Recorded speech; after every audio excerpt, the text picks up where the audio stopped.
Hello, hello. Well, we're back again after another game. Definitely better than Wolves. Definitely a better performance than Wolves. Oops, let's get to this. All right, there we go. Definitely a better performance than Wolves. Honestly, I think United should have won that game, all things considered, when I'm looking at it. A lot more expected goals, 3 big chances, 15 shots. Just should win, honestly. Xerxes did well when he came on, but and generally all I want to talk about again in starting this is when I'm looking at that game, we played better than them. We conceded a goal to just an absolute howler of a mistake at the back. They had one chance all game. One chance was Calvert-Lewin's header early on. We just don't have the attacking ability right now. We just don't have it. We just don't have it. It's bizarre. We just don't have the attacking ability. Yesterday, I spent practically the whole stream talking about how they made a mistake throwing a young number 9 up front starting right now, and you can see it. Look at how much better it was even when you brought in Xerxes to help play with Šeško. Even then, immediately, we were able to get a bit more forward on the ball, get more forward in creating chances, get the ability to progress. And from there, created good chances, scored the goal. We just needed more. We just needed more, but we just did not have the attacking talent on the pitch to do it. That's at the end of the day, all I can see that is the issue. Like I said about Šeško, it's far from writing him off. Some people cannot separate critique from going over the top on that front. He missed 2 big chances. He missed nearly a full expected goals again. He's on about 6 expected goals with 2. All he's got to do is score 1. But I'm expecting him to struggle as a young number 9 playing forward. He plays well everywhere but the final product. Everywhere but the final product, he plays well. And that's my concern at this point in time, is that we need more than that from a striker today. We need more than that from a striker right now. We just do. We need more than that from a striker right now. We need goals. We don't have the goals. That's the problem. He's a good player. He's obviously a very good footballer. Like, he's miles and miles and miles better than what we had in Rasmus Højlund. But I said exactly what the problem would be with Šeško, which is that he's a young number 9. You're throwing him on by himself to lead the line. It doesn't work. He's not really a good goal scorer. He's never actually been a good box number 9. That's not his game. That's his weakness. He's been a guy playing in a 2, playing off of the other player. I think it's just a big mistake in recruitment. I thought it was a big mistake in summer, and I think it is now. And it's not because Šeško's bad. It's not because he's a bad footballer. He's not this is the thing where we need from him right now is not what he's good at. That's not his best attributes. As a finisher, it's not his best attributes. He's never been a top player in the box. He's always been a player who plays in a 2 with a runner beyond him. And I said that in summer, and I said it before, so I'm not surprised by it. And I think it's very fair to criticize it. We need more. We just need more. I don't know. We just need more.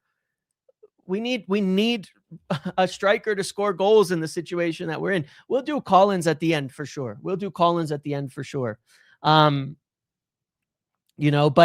we have 2 goals from our number 9 by January 4th. That's a problem. Here.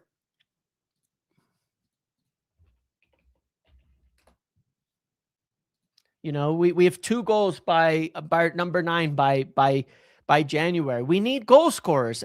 And then like both. Oh man, the goal that we conceded was so stupid, dude. And Heaven was really good today. That's the frustrating part. But he's a young player. You know, he was really good today. But he's a young player and these things happen. He was just not alive to Aronson at all. The goal that happens is just a horrendous mistake from a young player. But he was really good today.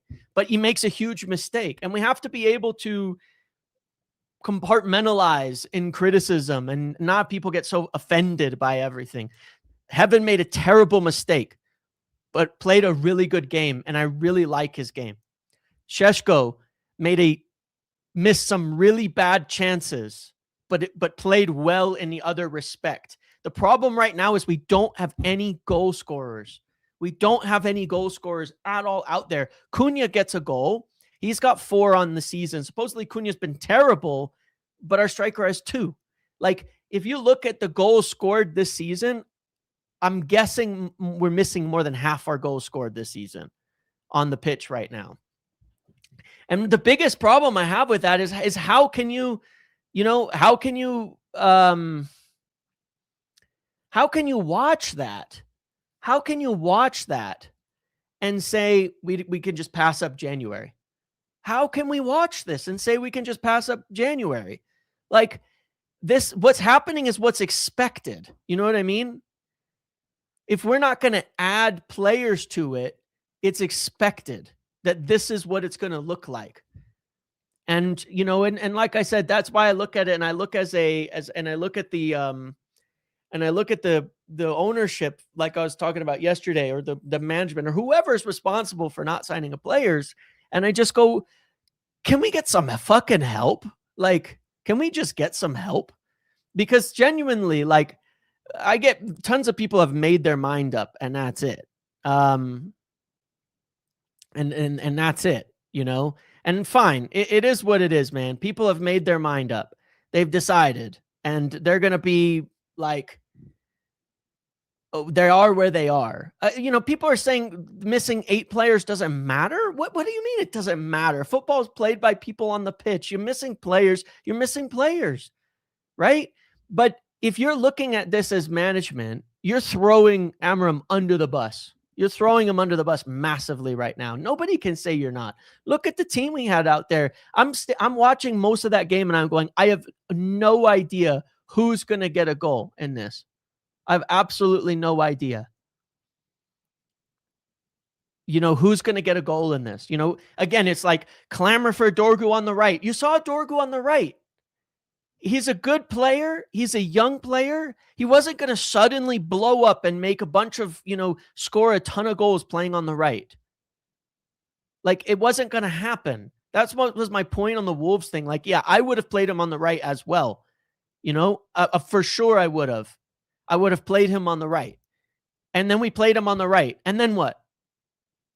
It wasn't like stunning, like a game-changing thing. It was just, he's a young player. He's going to have good games and bad games. Wherever he's playing, he's going to have good games and bad games. He had a really good game against Newcastle. Not a good game today. You know, it's like, this is what it is, man. This is what it is. It's bizarre. And I look at that and I just go,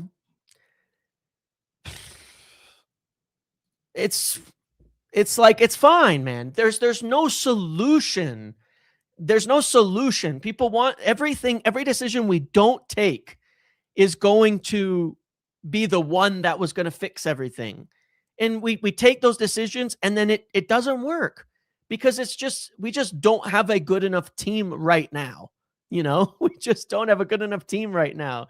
It's just that, you know, I mean, what else can you expect? Here, let's share this. I'll just share some stats on this while we go through it. This was our cumulative expected goals. What else are you expecting the manager to do with the team that's available? Genuinely. What else are you expecting to do? 55% possession, more than double the expected goals. What else are you supposed to do? Honestly, what else? You know, their goal comes purely from a mistake. Look at how flat the graph is here. and it comes purely from an error. Their only real chance of the entire game. What else can you do? We just don't have good enough players right now, and I'm okay with that. I get that. The squad just isn't there yet with all these players missing. Okay, on we go. You know, on we go. Most people thought we were going to get smashed today. Then we draw. Then people are throwing their shit out and tossing around insults as per usual. I don't know why the fuck Beanie Man Sports is having a go at me, saying that I was claiming Dano was in the embargoed section or some shit like that. He's the one who was baiting some drama. I didn't say anything about it. Like, what else are you expecting from this?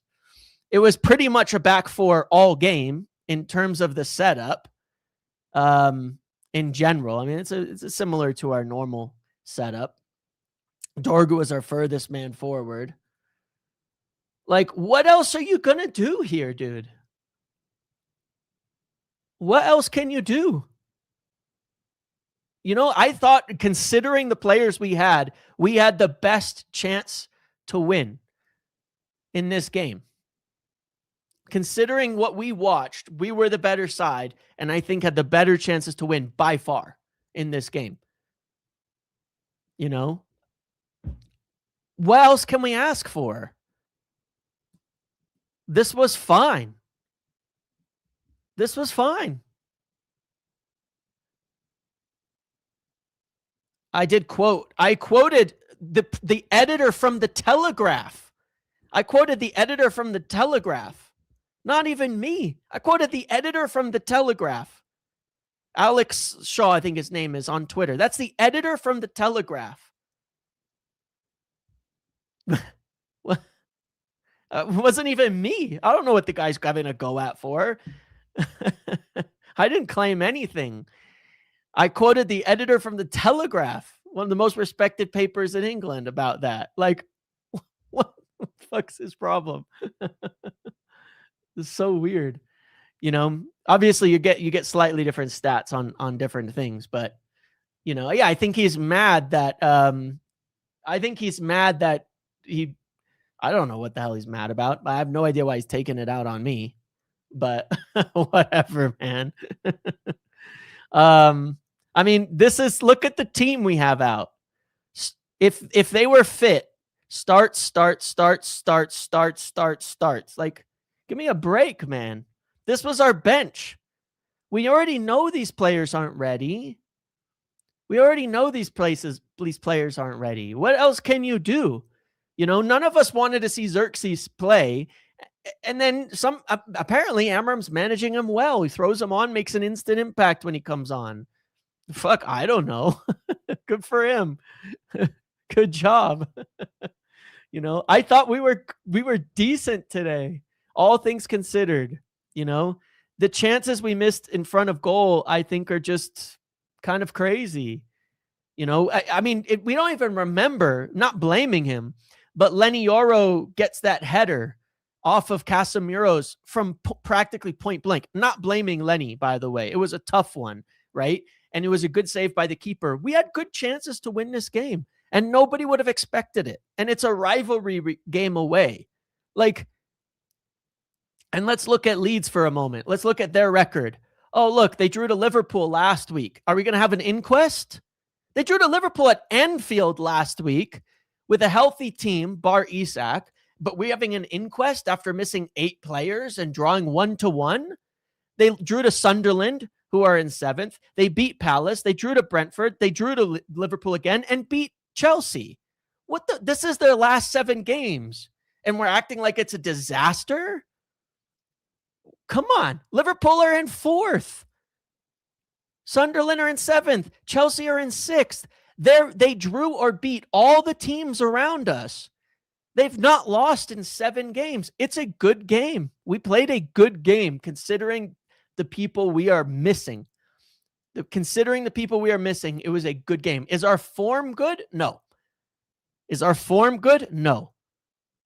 Are we in a good moment right now? Absolutely not. Was this a good game? Yes. And that's the game I'm talking about. This was a good game. This was a good game. This was a good game.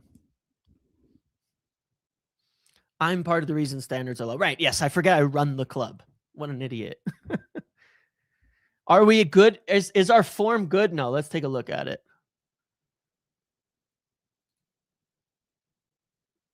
Bruno and Mount back next game. Thank the Lord, man. Oh my God. I told you Bruno be back before Cubby. Oh, praise the Lord.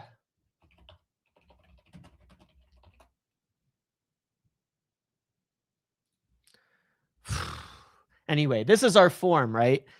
So we've got 2 losses in 6 in the last 10. 3 wins in the last 10. Is it good? No. Is it good? No. Is it that bad? No.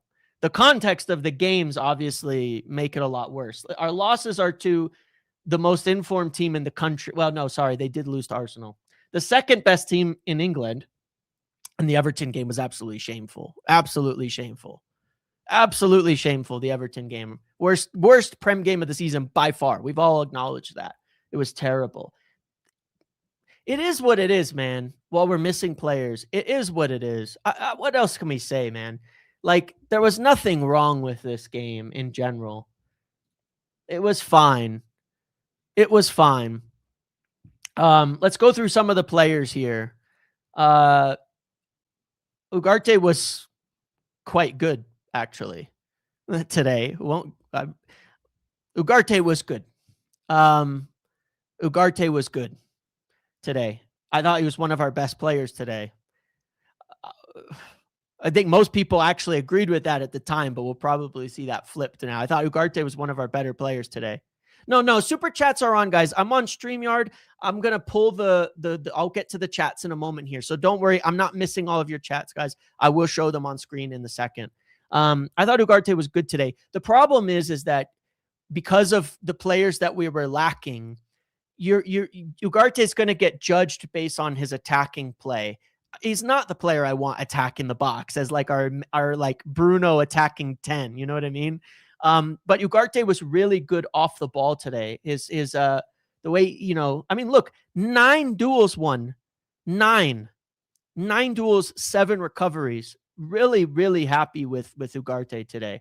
You know, Casemiro was a bit more efficient today. Aerially, Casemiro won 0 out of 6, which was a bit rough. I think Casemiro's passing was still a bit wayward for sure.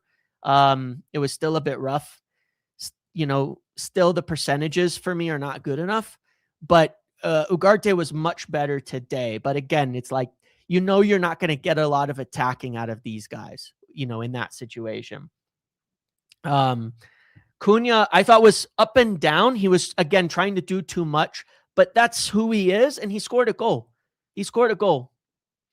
You know, he scored a goal and got a goal. I think the ref could do him some favors from actually giving him a foul once in a while when he's getting dragged down in the midfield. But, you know, he's got to do too much because he can. Luke Shaw, I thought was okay, but I'll tell you what, Luke Shaw doesn't have the legs to play up and down on that wingback side. We could kind of see that.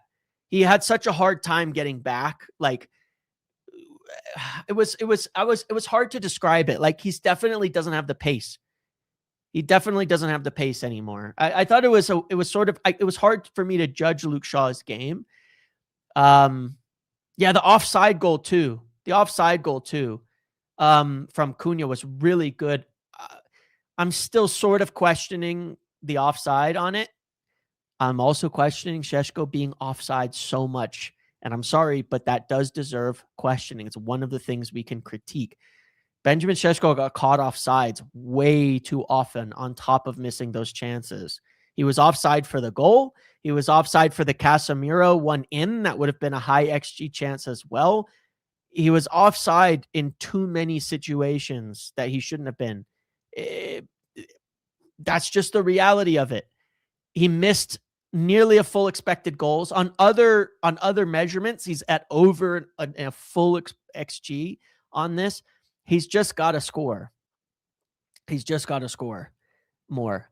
You know, he was good in a lot of other ways today. Like I've said before, he was good in a lot of other ways, but he has to score some of these chances. Am I on the Ineos payroll? Like, have you watched a single second of anything that I've done in the last week? Good Lord. Fucking stupid. Yeah. So I just think we just need a bit more from that. We just do. He's a good footballer. He is not yet a good striker. We have to accept that reality. That's why I wanted a more experienced striker. Okay. That's all. Well, no, it's fine. I'm just responding to it so people can see, that's all. But yeah, you're right. You're right. Yeah. Let me get to these super chats and we'll finish going through the players. Pavel put his rep on the line for Sheshko and has offered no players in January as of yet. I'm a bit irritated about that. Is management really serious about rebuild? Yes, but I also believe at the same time, you can't be too, you can be too careful in the rebuild. I think they are serious about the rebuild, and that's what they're doing, but I think they're being too careful right now. To get back to the top, we need to do the exact opposite. We need to overpay proven 28-year-olds and be able to take financial hits on them. I think it's a balance, right? But we do need a few more proven players in the team to balance things out. No way we're serious about a rebuild without signings in January. Even with full house, we're playing 30-year-olds. And look, like you asked a minute ago on that in the membership, I agree with you in a sense. I think that I think they're just too careful in this rebuild that they're doing, worried to make a mistake, worried to sign the wrong player or something.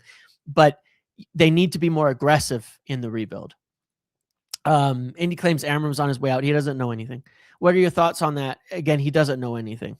Again, look, we were about to sign Semenyo a week ago. He chose City. He'd be in the door. It's not like they're not willing to sign players for Amram. That's not the issue.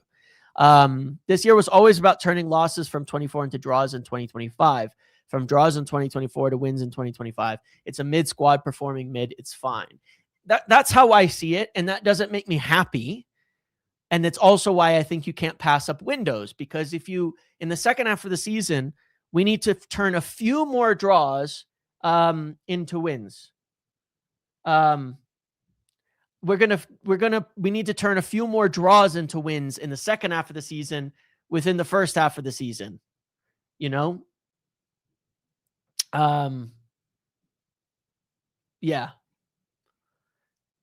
We need the second half needs to be a bit better, in that respect. Pray for Bafana tonight. Get Brian home. Hello, Tubby. The king has returned. Hey, what about Cunha, Tubby? What about Cunha tonight? To be fair, though, we really do miss Mason Mount. Bro, honest percentage on Baleba and Diomande. I think very low. That's my worry. Very, very low. Very, very low. Very, very low. At the moment, but we need to do something about it. But yeah, let's go back to through the players, and then we'll discuss a bit more of the big picture shit still. Patrick Dorgu, a rough game from him today. Just rough. Again, he's gonna be up and down. I think he needs a little bit of help. I think he definitely struggled. He was tired as well. The last 30 minutes of the game, you could tell he was absolutely cooked in that game. Absolutely cooked. So yeah, that was tough. I thought Dallo was pretty mid today. The thing Dallo kept doing today, where he would receive the ball and it would pop straight up in the air, and then he would try to flick it over the player and run by him, and he lost it every single time. Every single time. That was incredibly frustrating. It was just not great. Just not great. I thought Lenny Yoro was mostly good. He definitely gets burned by some of these pacey players down the outside, but I don't think that he's I think he had a good game. Yes, this is a phrase I like. Perfect is the enemy of good. I agree with that. That's my concern right now. Again, 8 in heaven. Again, 8 in heaven. I thought he had a really good game. 4 out of 5 tackles, 5 out of 6 ground duels, 11 defensive contributions, good everything. Just the one big mistake. Frustrating. And that's a mistake that he's going to make. And yeah. Lissandro Martinez, I thought was very, very good today. I think he's very good today. His progressions were a lot more brave today. I think playing on the left instead of the center suited him a bit more. So yeah, I liked him on the left side here. His progression was really, really important today. Really, really important. And Lammens was great. It was very, very good again. He saved a couple good goals, a couple good chances. The flick, the bicycle kick or whatever. You know what I mean? I thought that was good. I thought that was a really, really good save on that one. But yeah, I think Heaven's going to be really good moving forward in the future. I think Heaven's going to be really good moving forward in the future.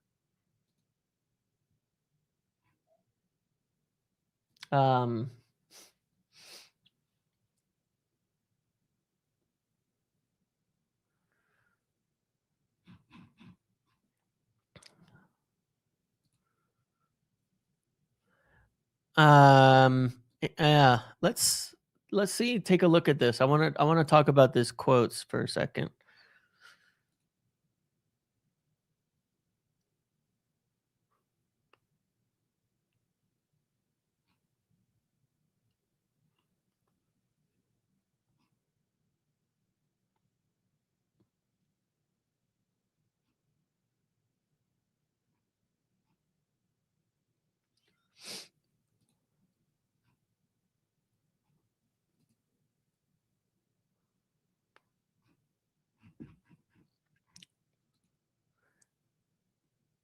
Well, yeah, he's leaving in 18 months because his contract ends in 18 months, okay? But let's look at what he actually said. Hold on. Let's look at what he actually said here. He said he asked if his relationship with the board has changed. He says, "Guys, I noticed you receive selective information about everything. I came here to be the manager of Manchester United, not to be the coach. I know my name is not Conte, Tuchel, Mourinho, but I'm the manager of Manchester United. It's going to be like this for 18 months or until the board decide to change. I'm not going to quit. I'll do my job until another guy is coming in here to replace me." Interestingly, based on yesterday's comments, one of the things I was wondering is, we literally just said he's not quitting, so no, he's not resigning.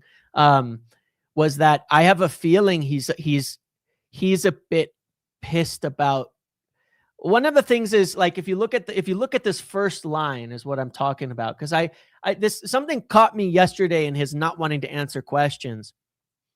Something caught me yesterday on this, and I have a feeling that a big part of his stuff is he's talking about the media in this respect.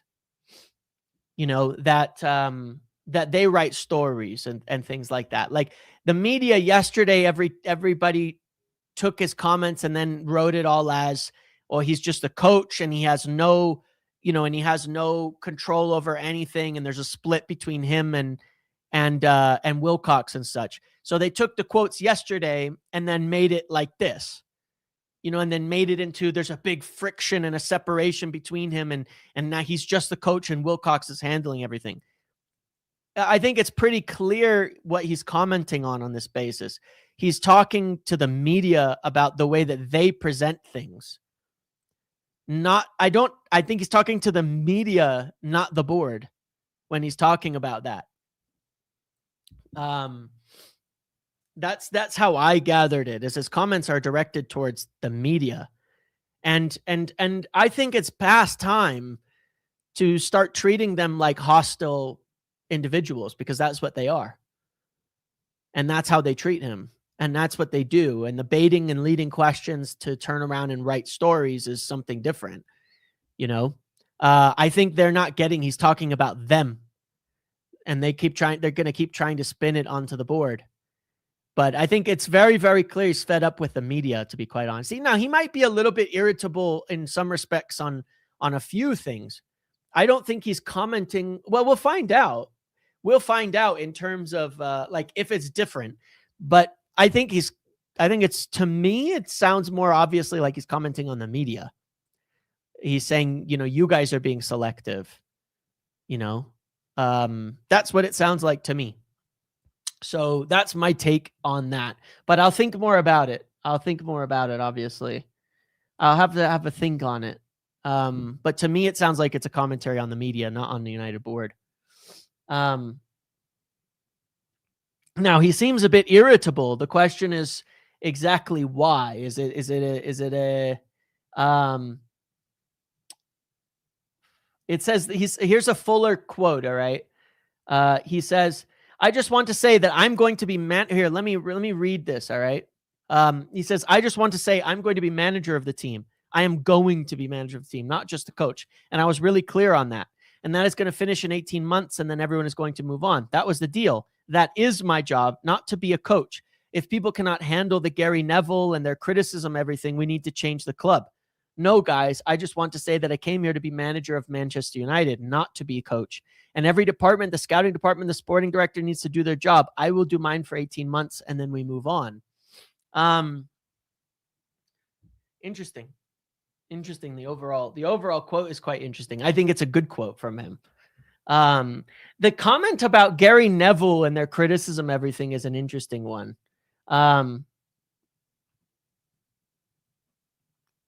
That's an interesting one. Taking the whole quote further. What is he? Is he talking? He's talking because he's spoken before about Neville and the criticism and how he does this and he does that. It is interesting. I have to think about that some more.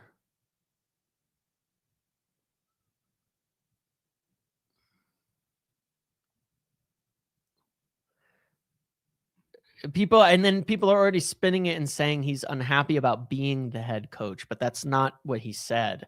He said he is the manager, not the head coach.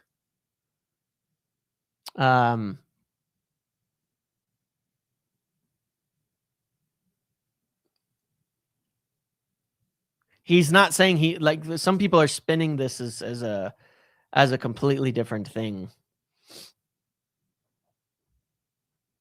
But that's not a surprise.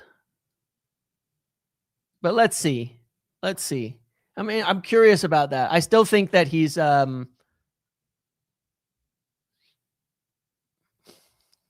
yeah. Like, it's interesting. He literally says, I am the manager, and then someone's already writing he's unhappy about being coached. That's not what he said. United not to be the coach, and every department, the scouting department, the sport director needs to do their job. I will do mine for 18 months and then we move on. Thank you, guys. Thank you.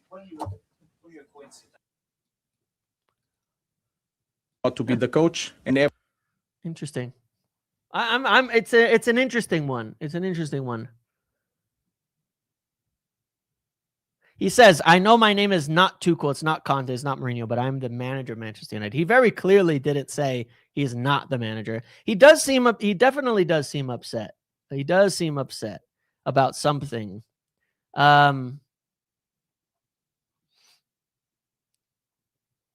Interesting that. Interesting in that respect. Interesting. Well, think about it more, and I'll call some people as well, because it's a very, very interesting thing. It is a very, very interesting interesting point. On that head coach versus manager thing, for what it's worth, I remember asking about that, why it was published as head coached. And they said it was really not meaningful. He said it was really not meaningful. He's upset at those stories about Vivell and WhatsApp messages. I suspect so, Mark. I actually suspect so. That actually makes a lot of sense. That actually makes a lot of sense because he says they receive selective information, and he's saying he's going to do his job and other people do need to do their jobs. I actually think you're right about that. That feels a bit like a commentary on that story being published. It feels a bit like a response to that story. Because that was what I was asking about the other day. That's what I was saying the other day about that story, saying, what the fuck's that story leaking for? And why? Because that's a shit story, right? That story was a problem. I was very unhappy with that story. In whatever sense. If it's true, then it's like, what are you doing? First of all, it's not your job. Second of all, how is it leaking? And third of all, why now? And so if that story is true, again, it was months ago, right? And I wouldn't even wonder if they already had it out about that, because remember around that time, he had a big blow up and was talking about maybe quitting. You remember that? I'm thinking about this more. I'm thinking about this more. I'm thinking about this more. Do you guys remember that back then, he was ready to quit at that time? And he kept talking. He was frustrated and he kept talking about quitting back then. And that was around the time of when the story would have happened, right? And now I'm thinking about it more. And then Sir Jim actually had to come in and settle things down. And I'm genuinely curious if there wasn't a bit of a blow up there about Grimsby was 3 days later. If there wasn't a bit of a blow up there about the whole situation, about, other people interfering, getting involved, things like that. Sir Jim came in, settled some things down, and it calmed down since then. But now the story leaks randomly from that point in time. At the same time as he's saying, I'm not going to get any players. I think that was an interesting one. I think that's an interesting point, Mark, and you brought that up about that story. That you brought up about that story, because it tallies with his comments, that the media is receiving selective information. You know what I mean? And that everybody has to do their job. So that's kind of interesting. I don't know. I have to think about that. I'm going to ask that some more. Wasn't Vivell's favorite journal talking up Glasner for Amorim? That's a good point as well. I have to think about that and talk to some people, because, yeah. I'm not talking about Omar. That's an interesting one. I have to think about that. If that was what there was about that.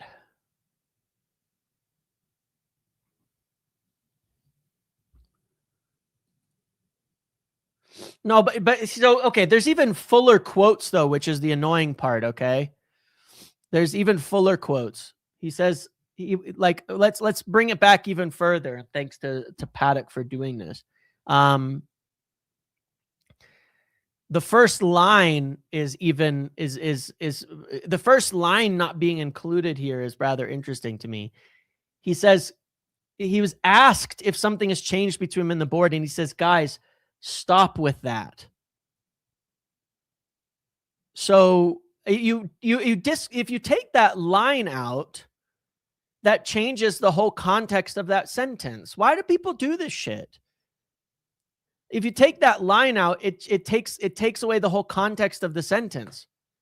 That whole paragraph changes when you remove that line, because he's essentially saying, no, my relationship with the board hasn't changed. You're talking bullshit. Once again, that makes it more of a commentary to the media than anything else. If you remove that part of the sentence, it changes the entire thing.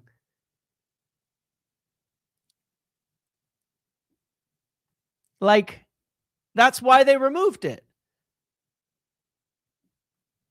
He answers to stop suggesting that that's the case.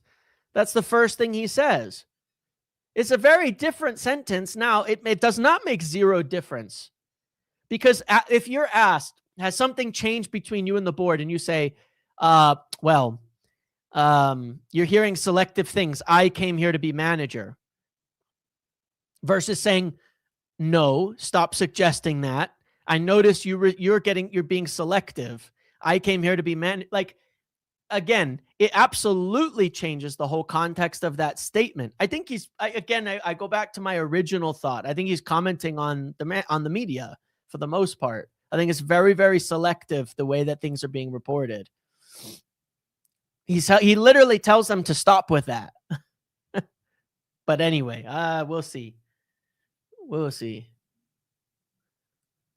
I don't know. The first part of that is interesting. But the latter part, when he's talking about him doing his job, the scouts do their job, the recruitment does their job, that all is a little bit different. I'm not sure. I'm still a little bit unsure about what it is, but I think a lot of it is to the media in general for stories and things like that. But yeah, I don't know. It's twisting a little bit. Is twisting a little bit.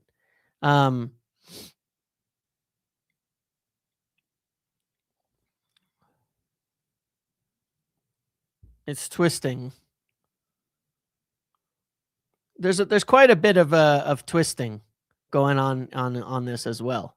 But yeah, we will see. Either way, to be fair, he is correct. And it's the last question from an innocent ducker question. Okay, fair. But let's see what happens. Let's see what happens moving forward, because it is interesting. I find it very, very interesting. But I'm also thinking, I mean, if it's a comment towards the club, he's right. Not getting players is throwing him under the bus. Not getting players is throwing him under the bus. That is the truth.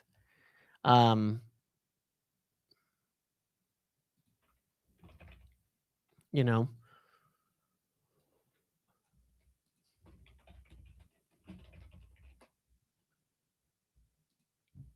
not getting players would be throwing him under the bus. We've talked about that, and people need to do their job.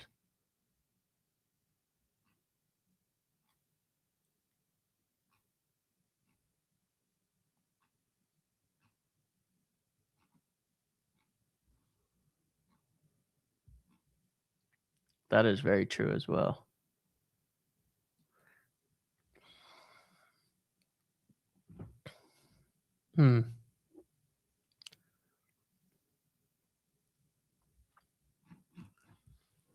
I think it's a bit of both to the media and the club. Yeah, it is. It is.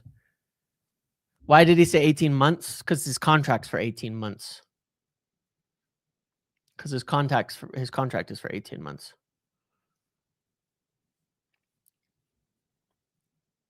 That's why. I don't think that's a controversial part of this. Interesting.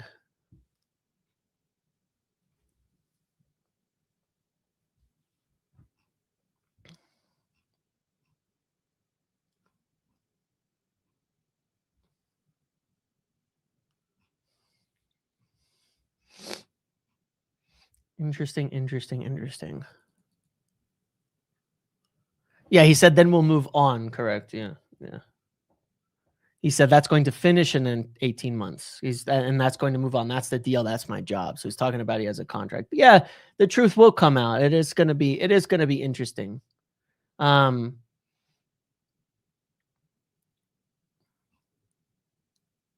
It is going to be interesting. Yeah, I think he either way he's right to whoever he's talking to. I think he's very right to be frustrated about it. You know, I think he's very right to be frustrated about it.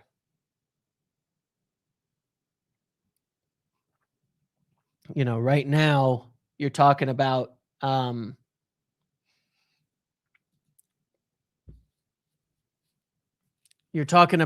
again, we started talking about this before, right? My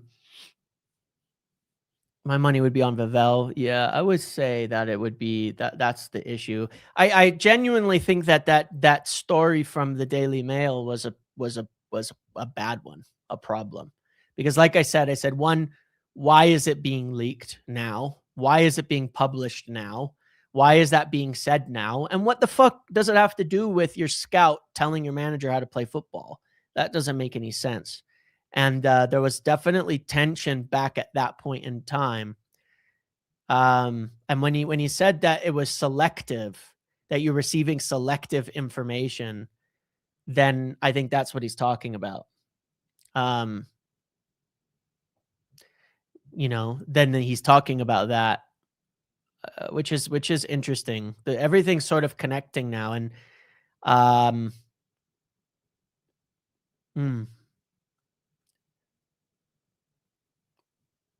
and then you add it up with saying you're not getting any players, and it's like, what the fuck? What is this? You know, like I said before, right now,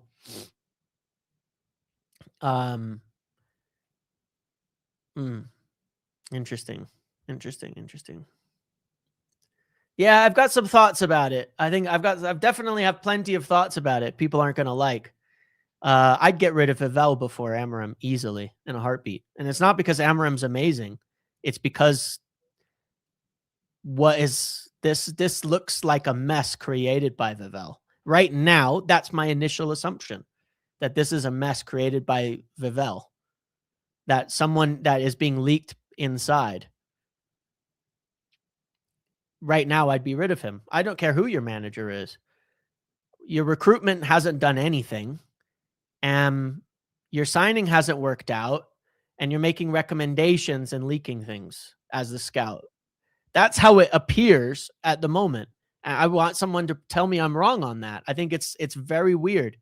That piece from the Mail definitely rattled me the other day. It bothered me a lot. As I said at the time, because regardless of what's happening, that was very off to me. Saying that you're receiving selective info is interesting. That's my first impression of the whole thing, because that was a hit piece on Friday from the Daily Mail. That was a hit piece timed alongside this the tense press conference. That was a hit piece. That's what it feels like to me. And I don't care who the manager is, you can't be having those types of things going on at your club. That bothers me. I think Ineos need to step in, or somebody needs to step in here. But again, when I look at it, you know what I'm thinking now?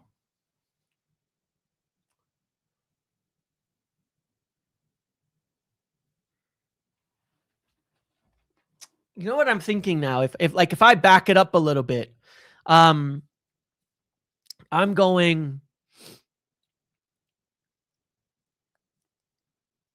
If I back it up a little bit, I'm going. This probably was a situation before. It seems to have been resolved, and now it leaks, and he's pissed off about it. So he might be sitting there saying, why is this being leaked right now? And that's what's bothering him there. That's what's bothering him there.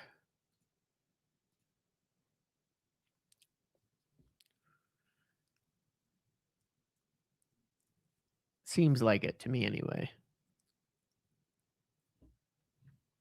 Yeah, well, that's the point about it being leaked. There's like, it's a small group chat of United executives. Who the hell is telling the media that? You know what I mean? Who's saying that? Like, that's the point. It's such a small group of people that could leak that. You're going, the fact that it's leaking is a real problem. Is that what I don't want to make accusations and assumptions without it, but that is interesting.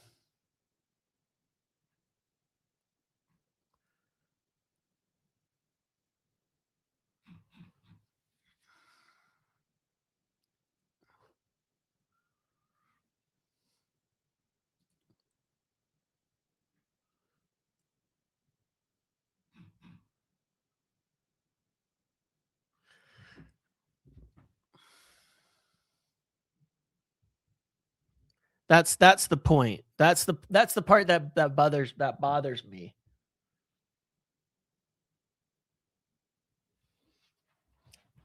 If that's the case, interesting.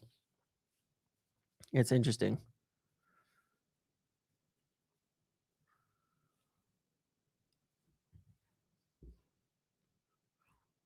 Because that's what I'm saying. Like, if that story that came out, 1 second, let me fix my. Come on, camera. The lighting gets so weird sometimes in here. If that story that came out from Friday on the Daily Mail is correct, then then I would be very, very upset that it's leaking.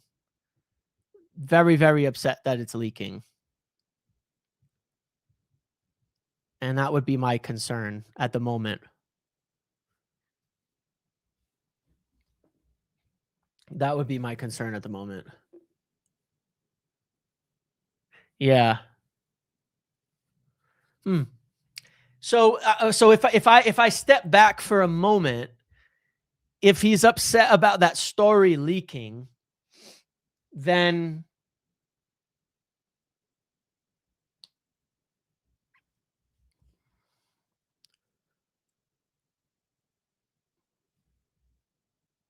if he's upset about that story leaking, then yeah, I've got to think this through. Sorry, guys. I just don't want to say something stupid on here and make a suggestion that isn't true. I don't want to make a suggestion that isn't true. It's just pretty simple. It sounds as though he's very upset about something leaking to the media. And this thing might have been cleared up previously. Maybe there is no issue between him and the board. Maybe he's talking to the media in particular there once again. But yeah, he's obviously a bit irritated. Fulham score 1-0. But yeah, it's something to think about. Something to think about. I'm quite concerned by that, what he said there in general. They need to step in and do something now. Omar and the other people. They need to step in and do something there. At the moment. Well, yeah, of course it's deeper than the media because he's talking about them receiving selective information. You know what I mean? That's what he's talking about.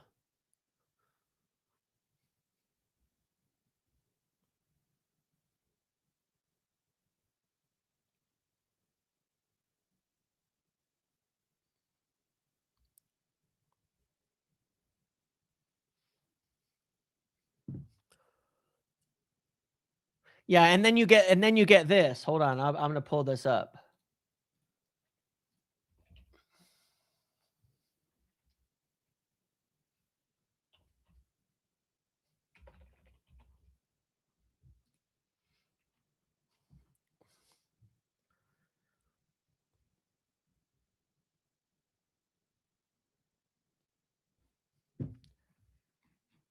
Let's find it.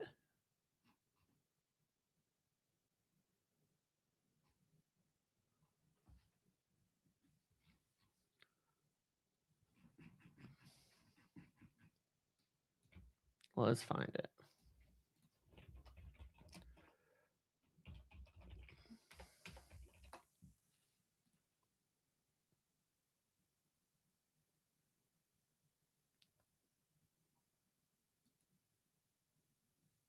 Look at this. Look at this. All right. Not just the suggestion, but what he said. Manchester United should try to sign Glasner in the summer. Amorim has so far failed to give the team a playing identity. The draw against Wolves is embarrassing. I could very well imagine Glasner in Manchester. Look, and then look at some of the things look at how many times he said this. Olivier Glasner has led Wolfsburg with a 4-2-3-1. He's not fixed to a back three. Glasner led Wolfsburg. This is a fucking leak. This is a brief. Look at him insisting it's not a back. He doesn't play a back three. This is intentional. This is no. I'm sorry. I'm not that naive. I'm not that naive. I'm not that naive. I'm not that naive. I'll be honest with you. I'm not that naive. I'm not that naive, man. I'm not that naive. That stuff doesn't happen by accident. I'm sorry. You can tell me I'm wrong. That's fine. It's speculation. Obviously, I won't know the truth about it, but I'm not that naive, man. When I see something like that, it raised red flags with me at the time, and it's raising red flags with me now. So for everybody who doesn't know, there's a connection between, Michel and Vivell from summer. He's had some good reports on people, on people that Vivell been looking at and things like that, and players that we do. There's no way. Okay. The same week you have a story leaking about Vivell about how United play, and you're getting someone pushing another manager at the same time. I wasn't born yesterday. I was not born yesterday. Yeah. I know what I've seen. I know what I've seen.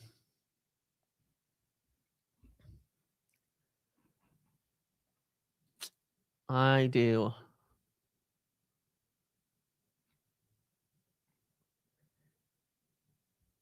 Zero comments about Amorim prior to that, by the way. Zero comments from Michel about Amorim until that. Zero. And this week, Amorim happens to be really pissed off and all of that. I'm speculating. Obviously, I wouldn't know the truth 100%. But I'm not stupid either. It would be foolish to not be at least a bit suspicious about that. It'd be very foolish not to be at least a bit suspicious about that. I'm sorry to say. The leak was 2 days ago. The article was published 2 days ago. What's the end game? I don't know. Getting another manager in that one prefers, probably. Everybody's going to have their opinions on that. That doesn't make it your job or okay.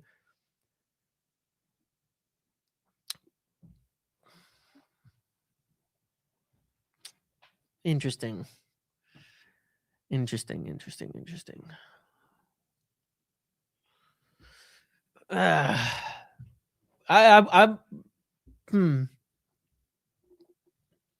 Yeah. Well, look, You're free to form your own conclusions, all right? But yeah, you're free to form your own conclusions. Obviously. You are free to form your own conclusions. I think it's pretty obvious, to be honest. But hey, that is what it is. I think the club have to sort something out either way. Regardless of whether it's true or not, there's something that looks like right now that looks really bad.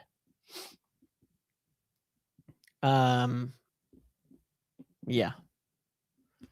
Because to me, it looks like an attempt to cause trouble right now at the moment. That's what it looks like.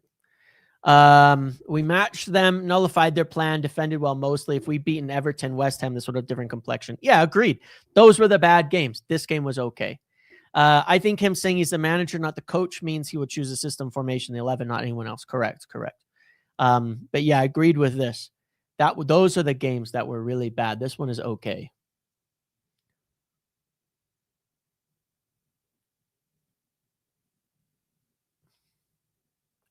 Why right now? I don't know.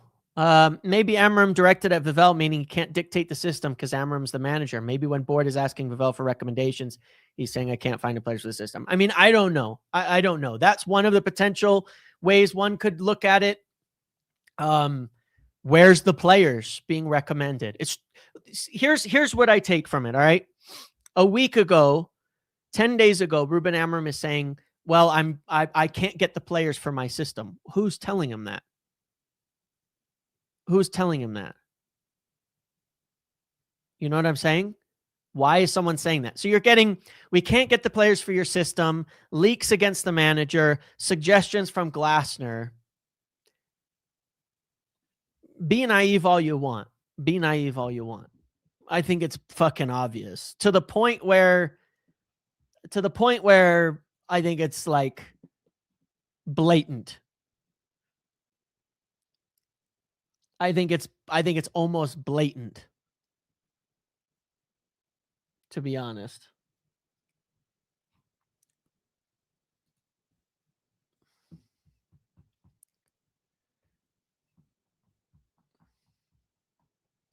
Like, again, you're talking about a management WhatsApp group leaking. Someone should be sacked for that in general, if it's true.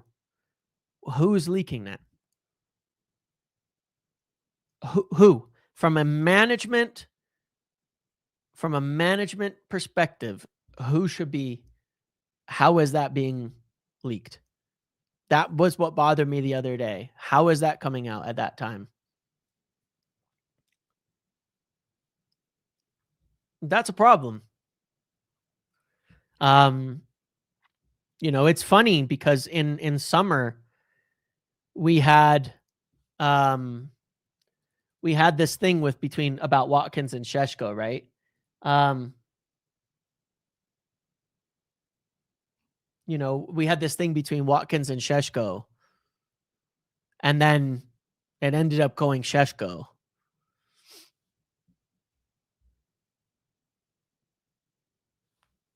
You know, it's interesting.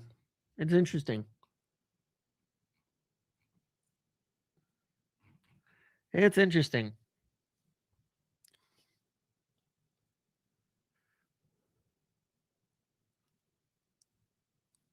Yeah, look, I don't want to absolutely make assumptions, but it's just something was said in passing and the journals have run with it and made a hit piece. Why now? Why now? If the article was completely made up, they would be banned from it's very likely that that's true. You understand that, right? It's very likely that that's true. You know, it's very, very likely, but that's true. That's true. That the story is true. I just will say that it's highly implausible that a journalist would be allowed to write and publish a story that is completely not being true. It's the timing that I'm talking about that makes it very, very odd. Either way, it's messy, and this is my concern the last few days, is that it's very, very messy, this situation at the moment. And that is a problem. If there's, it's like, that's a problem. It's really, really messy. Let's say, somebody wants to go, oh yeah, okay, well, Amarim should be switching to a back four, and then you're going to sign 0 midfielders. How? We have a back four is harder to play than a back three with the number of midfielders we have. We have none. We have none. These are the types of things that just don't make sense. But regardless, it's concerning. It's concerning.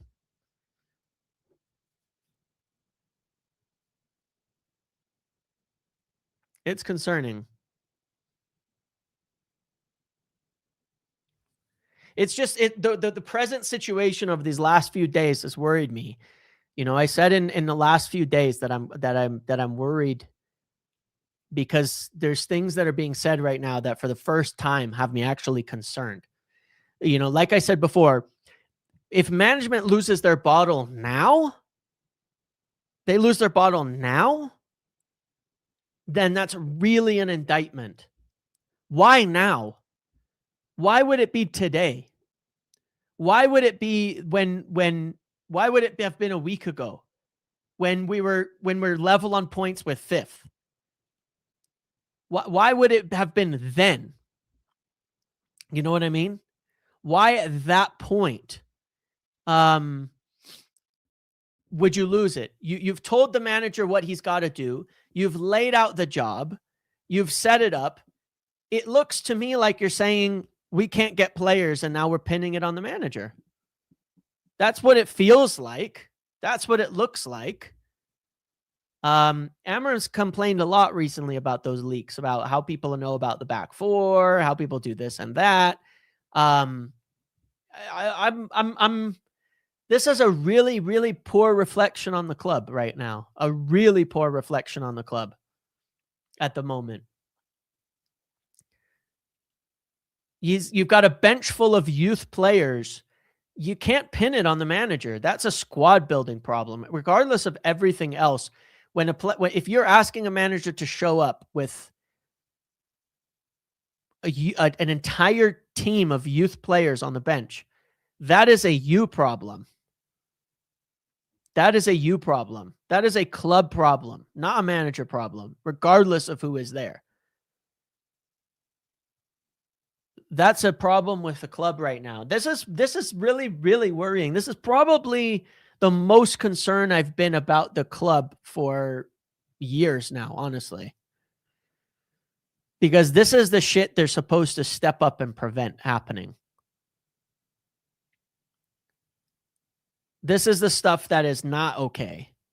This is the drama that needs to be cut out of the club. You can't hire a guy, tell him that you're going to back him, tell him to join mid-season, and you're not going to get signings mid-season, but you'll get a chance. Tell him he's going to get a couple years. Tell him he's going to get multiple windows. Tell him you're going to build a team in alignment with a system. Tell him he has to get into top 6. Actually, top 8, by the way. Tell him he has to get into top 8, and then he's there and go, well, Gary Neville said that, is causing pressure and stress about the formations, which is interesting that he's talking about Gary Neville in that respect, that people are being bothered by Gary Neville, who doesn't know shit for what it's worth. But like that is a problem. You laid out the expectations for this. You laid out the expectations for him, and he is achieving them. If you had different expectations, then you should have laid out different expectations. If you had a different job for him, then you should have hired a different person. If you hired a manager to do this, you can't back out now. To me, this is the first really, really, really bad reflection of them. really, really bad reflection on them at the moment. Really, really bad. And there's a lot of things I think they've done well, but I'm very, very, very concerned by this. Very, very concerned by this.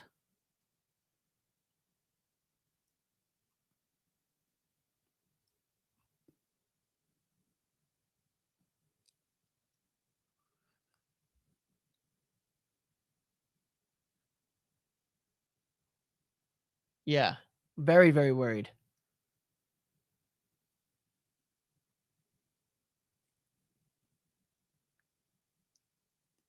Hmm.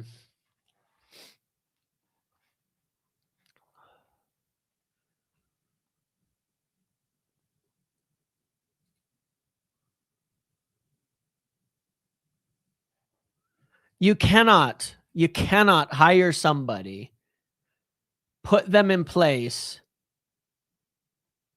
tell them you're going to give them something, and then back out when they're achieving their goals. This is Glazer behavior. This cannot happen from the new management. Cannot happen.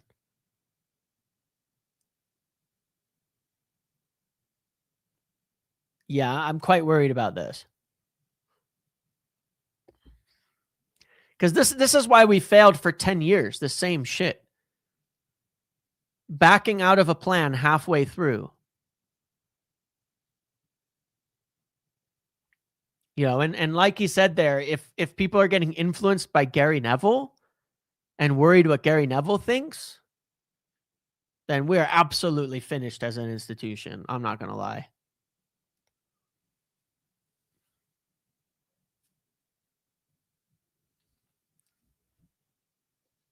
And right now, we're at a point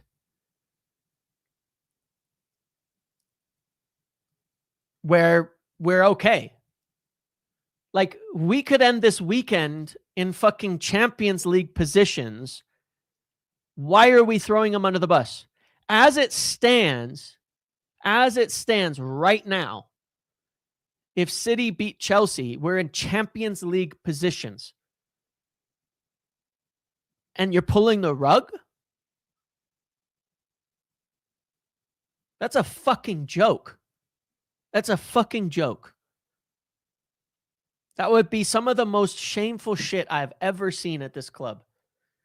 Up there with when Jose got second and then Woodward pulled the rug on him. That is not allowed. That cannot happen. That cannot happen. Jim Ratcliffe said 2 months ago that it's not Amram's team, and he will get multiple windows to fix it.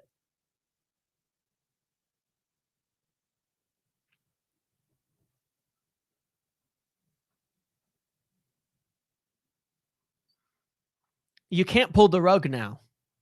You can't fucking pull the rug now. That is unbelievably shameful and has nothing to do with what you think of the manager. It has nothing to do with what you think of the manager.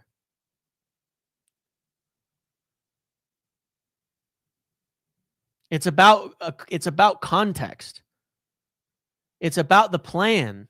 It's about the long-term view. It doesn't matter who the manager is. You set out to say, Jim Ratcliffe, what were his words on this?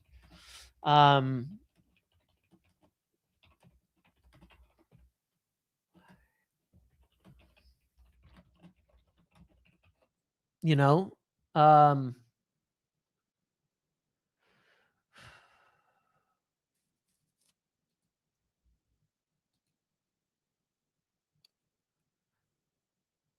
like it's just it's funny because it has so little to do with whether you rate Amarim or not. If anybody is celebrating this or thinks that this is a good thing right now, it's like when we did this to Jose, you know. It was just as bad. It was just as bad. It was just as bad when this happened.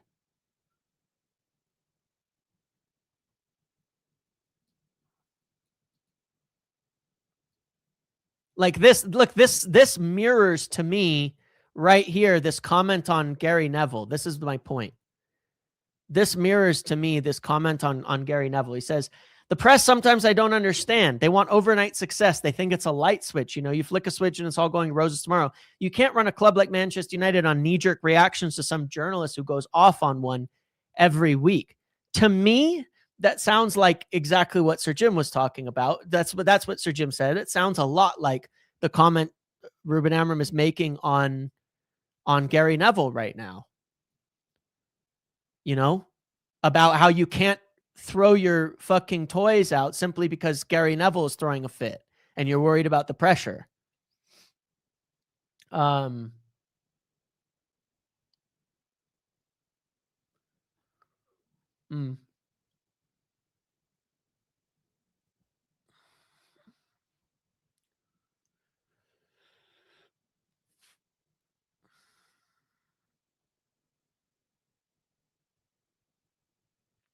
You know, so the only question I have right now is, are these comments simply irritation at the media and Ruben Amorim closing ranks and the club closing ranks and saying, all right, we're not talking to the media anymore? Or is it a comment at the club? That's the concern, either which one it is, because one of those is really bad and one of them is fine. But something needs to be dealt with here. This is very concerning. It's very, very concerning. Who do you think is listening to Gary Neville? I don't know, but somebody is.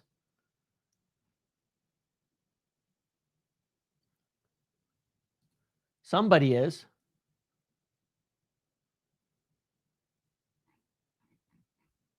That's at least that's what he feels.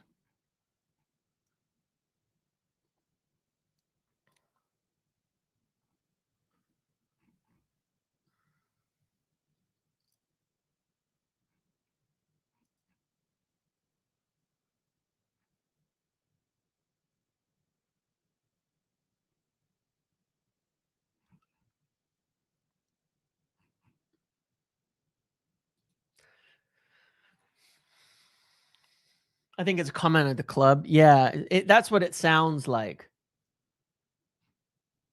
That's what it sounds like. Something's wrong.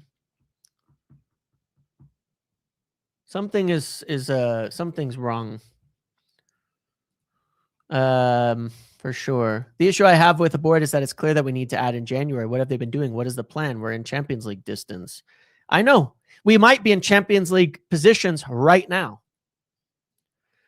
Proving doubters wrong near Inio's mouthpiece. You're absolutely spot on, James. They need to be called out. This is a briefing. Well, that's my point. I criticize what I see as criticism. I see good things when they're good, and I see bad things when they're bad. This is right now looks very bad. Obviously, again, this is an immediate reaction. I'm sitting here while certain quotes and things are coming out and putting it all together. Who on the board do you think is listening to G Nev?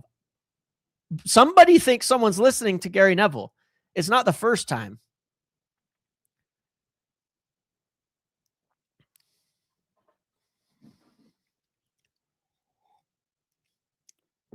It's not the first time. It's not concerning. Board bought him 6 players.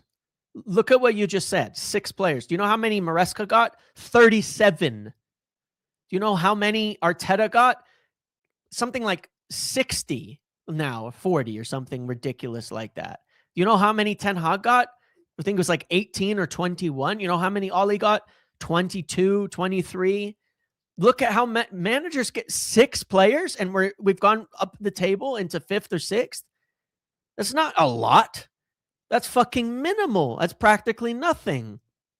Only Fulham have signed fewer players since Amorim's arrived. Great. Okay.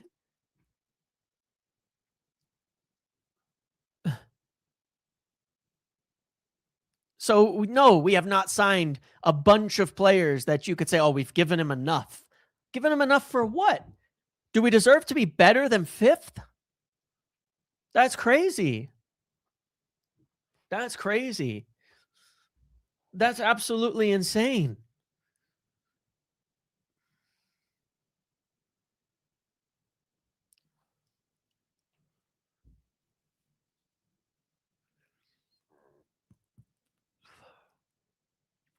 That's crazy.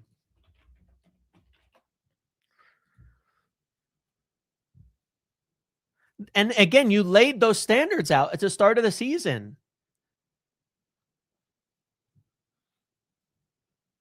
You laid those standards out at the start of the season on what the expectations were.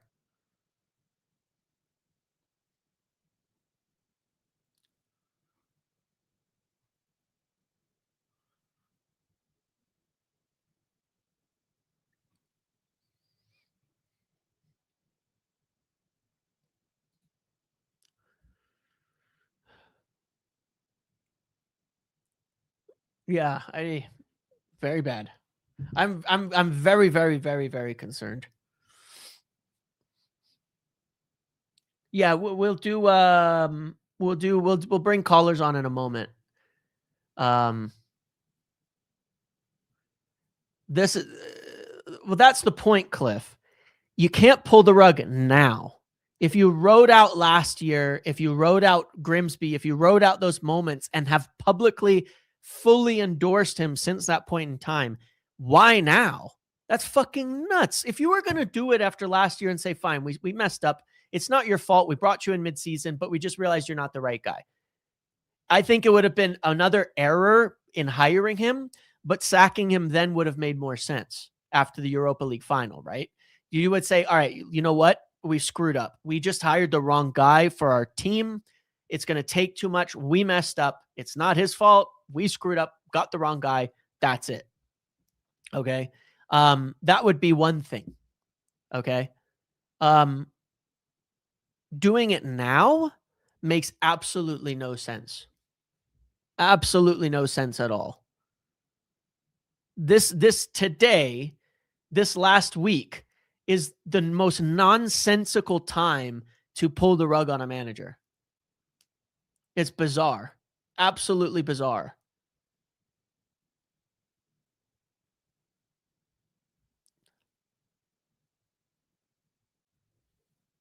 This is where Omar, Sir Jim, and them do bear responsibility to sort this out. This cannot continue. It makes sense if they want Maresca. Didn't Maresca just leave Chelsea because he felt like he didn't have enough control and things like that? But let's say they really liked Maresca.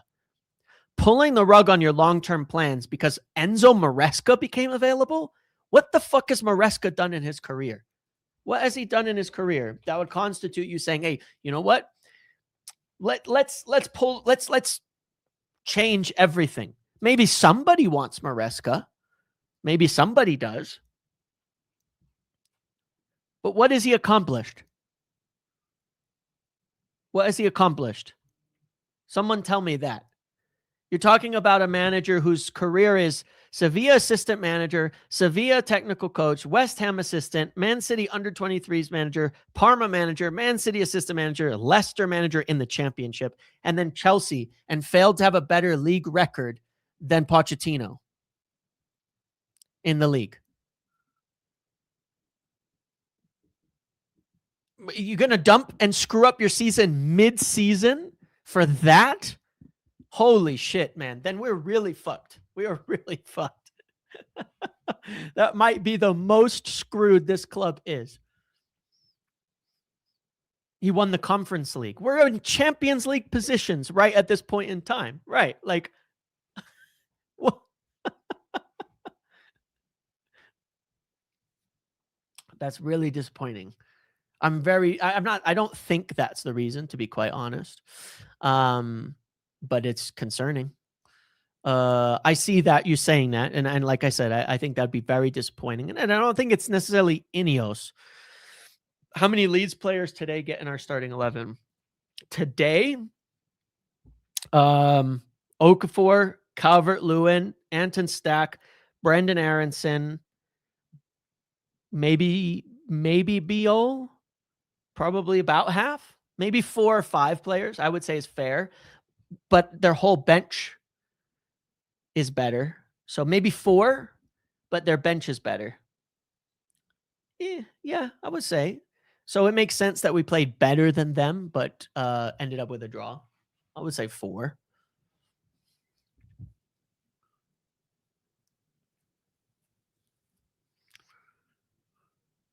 For me, we miss Ahmad more than anyone. Yeah, I would say so. Ahmad is the biggest miss.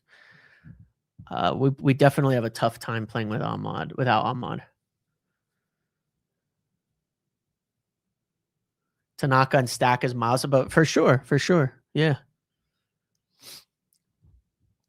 Yeah. No, Aronson's a good player. I've obviously he's an American. I've followed him for a while. He's a decent player. But yeah, this is Casemiro and Ugarte still undefeated. I know. We're gonna be more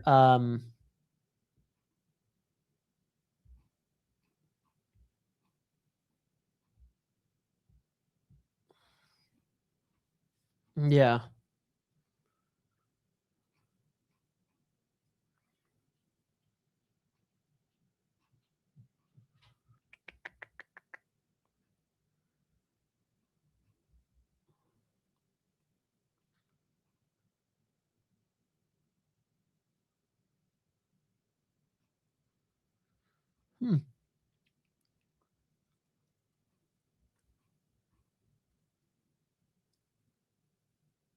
But yeah, one thing that's being very incorrectly quoted, Emram is not saying he wants more power. He's saying he is the manager. And that's the part that makes me question it. It being presented as he wants more control or he wants to be a manager is not correct and is very, very different to him insisting he is the manager to the media. What I'm genuinely wondering is, without going too far over the line, because you can go too far over the line and things can appear different to what they are. What I'm still wondering is he not potentially saying, I don't care what the club statement said. I had a conversation about that with people in summer. We've had articles about that in the past. That doesn't matter. The corporate publishing of that statement doesn't actually change anything in terms of what job he had. Okay. I've had discussions with people at the club about that very specifically. And it's even been put in articles in the past already about that. Okay. Just so you know, that is a straw man, red flag. And some of the journalists who are saying that already know that. They know that because they've put out pieces themselves about that. United have called him the manager on many, many, many occasions. Okay. That is a very different, it's a red herring. The publication of him being, head coach. That's a red herring. Okay. That's a red herring. In fact, you could probably find quotes from Wilcox on this himself, calling him the manager if someone cared to look. All right. That's a red herring, right? Just for what it's worth.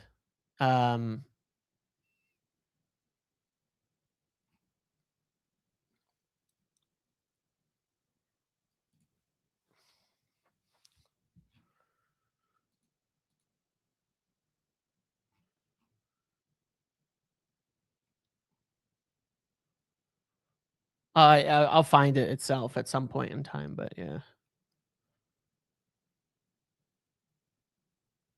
But there'll be people with interesting stuff on this. They're quite literally used interchangeably. I asked about that because it was something I was curious about when I came in, when he came in, specifically. That is a red herring. I'm just telling you the reality of it. It's a red herring. You can find things from the club calling him coach. You can find things from them calling him manager. It is used fairly interchangeably, and the club made clear in discussions that that was the case. Ready? I mean, look, if you're talking about like tweets and things like that and posts by club media. Here. The Red Army welcomed our new manager to Old Trafford with a special banner. Okay, that's a quote. That's a tweet from the club. They call him manager right there. It doesn't matter. The words are used interchangeably. It's a red flag. It's a red herring. He's in a job, whatever he agreed with them on. And what he's saying is he is the manager at that point in time. And I asked about it because I saw the head coach thing originally and thought, hey, this is a big deal. This is a little bit different. And when I asked about it, they were like, doesn't really mean anything. It doesn't really mean anything, you know? So I've been dispelled of that notion, but regardless, it's sort of irrelevant. Here we go. Ready? First game as manager at Old Trafford, first win. Okay. It's meaningless. It's meaningless. The terms are interchangeable in that respect. That's the reality of it. Okay. It's whatever. Like I said, it's genuinely sort of meaningless. I mean, here we go. Ready? Claim your free manager card. Even in their promotion for collectibles, he's titled manager. This is a nothing. This is a nothing. It's very much a red herring going on at the moment. That's the truth. Big red herring. In the collectibles that they sell, he is titled as manager. It is what it is, man. This just difference in corporate speech. And that's the answer that they gave. But it doesn't matter. It's a red herring anyway. He has his job, which is different to the job that Erik ten Hag had. Erik ten Hag had a veto. He was much more involved in transfers and things like that. Why is he saying manager and not the coach? Okay. Because he is not a coach. He's not sitting there going, oh, here's how you need to do it. You go coach them. Okay. He's a manager because his responsibility is in terms of style of play, how we're going to play, what we're going to do, setting the team up, all of that. All right. That's the distinction. He has a different role to ten Hag for sure, but he is both a coach and a manager. He's not just a coach at all. Yeah, there you go, Sir Jim. He's an excellent manager, and I think he'll be here for a long time. It's a meaningless distinction in terms of words, people making a big deal out of the words. Okay. So yeah, Maresca was a coach at Chelsea, right? It's just the appointment of things. Why is he making the distinction? Why is he making a distinction?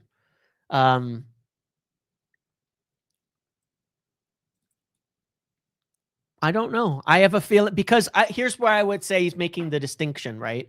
We don't necessarily know what it is within the club, right? In terms of how he would view it. My suspicion is, again, a coach might be dictated to, this is how you're going to play. A manager is hired to set up to make the team play the way they want to play. Okay. When he's got a coach in his team, he's telling them what he wants them to coach. Manager is not being told what to coach.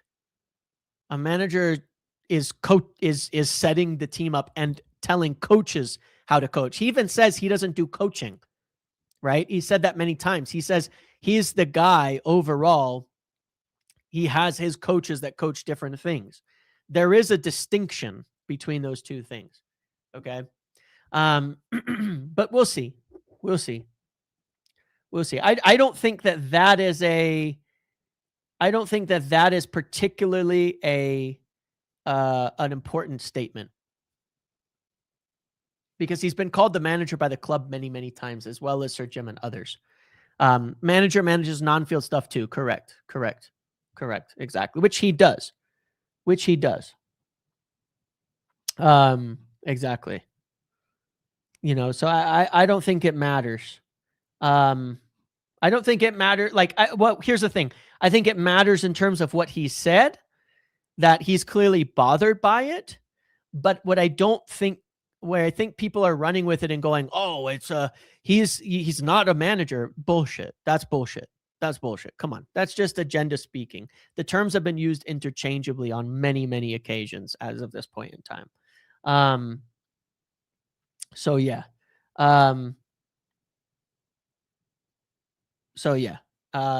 the way that the media are stirring it up, the difference between head coach and manager is definitely, I can very much say that, having had conversations with people at the club, it's a meaningless distinction. That was said to me quite specifically in summer when I asked about it, that it was a fairly meaningless distinction. So no, that's not a big deal. He knows what he's doing in terms of, he knows why he was hired. And again, he says he is the manager, not wants to be the manager, is the manager. They can't, that's why I'm saying it sounds as though it's a bit of a rug pull, which is part of what worries me. That's what it sounds like at the moment. That it's a rug pull. That suddenly it's like, oh, well, you're not allowed to be involved in this. That would be a rug pull, you know? If someone is saying, oh, you have to play this way, that would be a rug pull, when that was not the standards at which he was hired for. You understand? So that's what I'm talking about right now. That's the part that is concerning, you know, to me, is the way that's just being stated. That's the problem.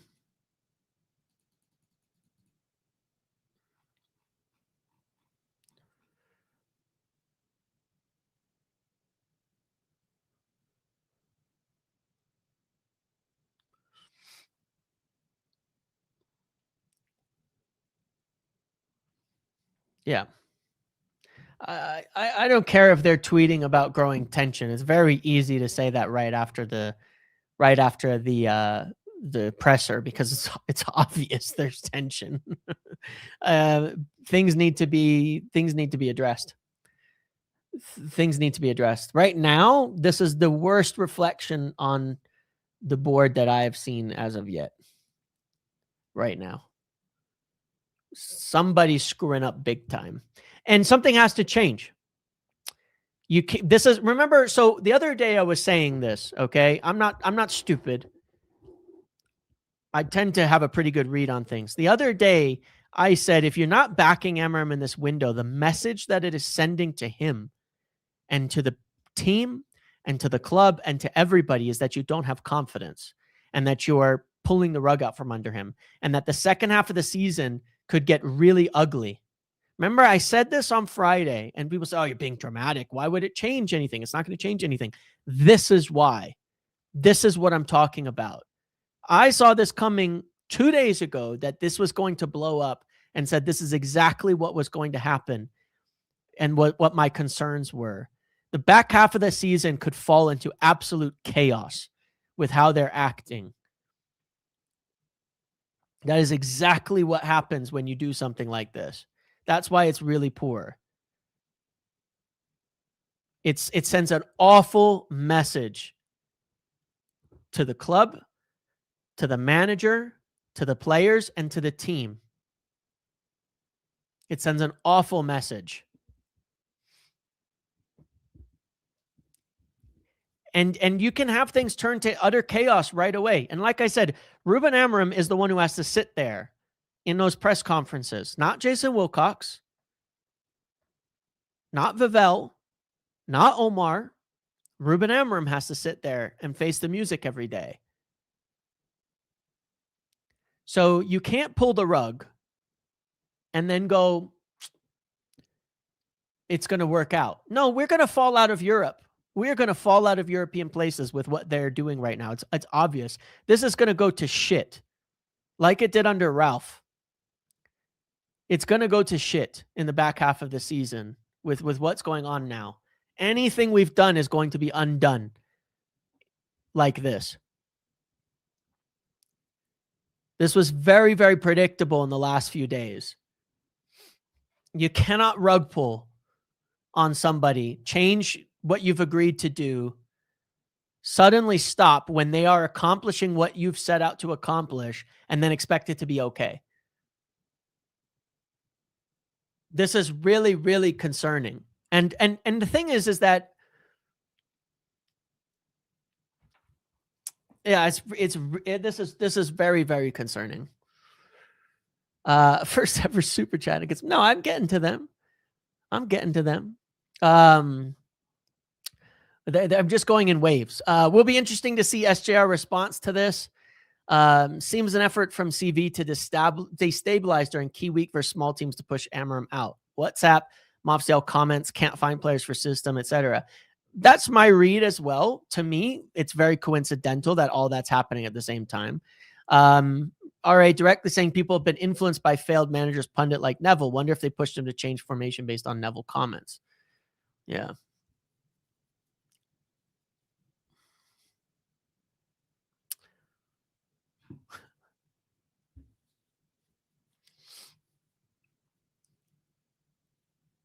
Yeah, I mean, again, this is what I was talking about a few days ago. The problem is it's such a poor reflection. It's such a poor reflection.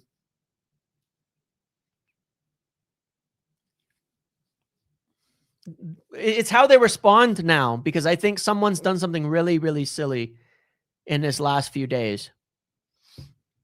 Like I said, Pep Guardiola was missing Rodri. He was on 31 points on January 1st, and they gave him 180 million. Obviously, Pep is more proven. Pep has won titles, but it doesn't matter. You're still building the club. You're still supposed to build the club.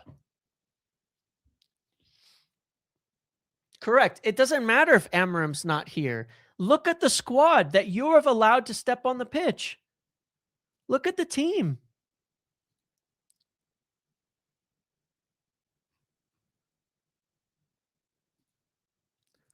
This is your bench. Whoever is the manager, this is your bench right now. I don't care who the manager is. You have a separate job to that. You have a separate job to that. That was, I think, what the comments from Amarim were saying. Your job is to provide good players. Your job is to provide a squad. That's your job.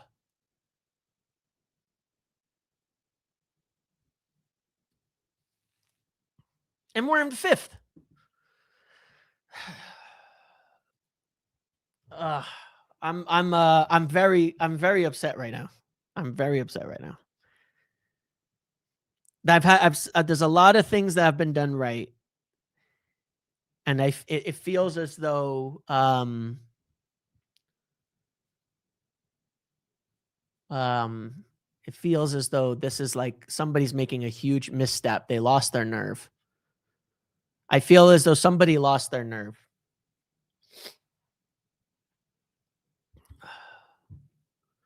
That's how I feel. I feel like somebody lost their nerve. It's what it looks like. I've seen it before. Somebody's cracking under the pressure of the club. And it's not Amarim. That's the hilarious part. And he's the one who has to sit there and get all the shit every day. Somebody's cracking under the pressure.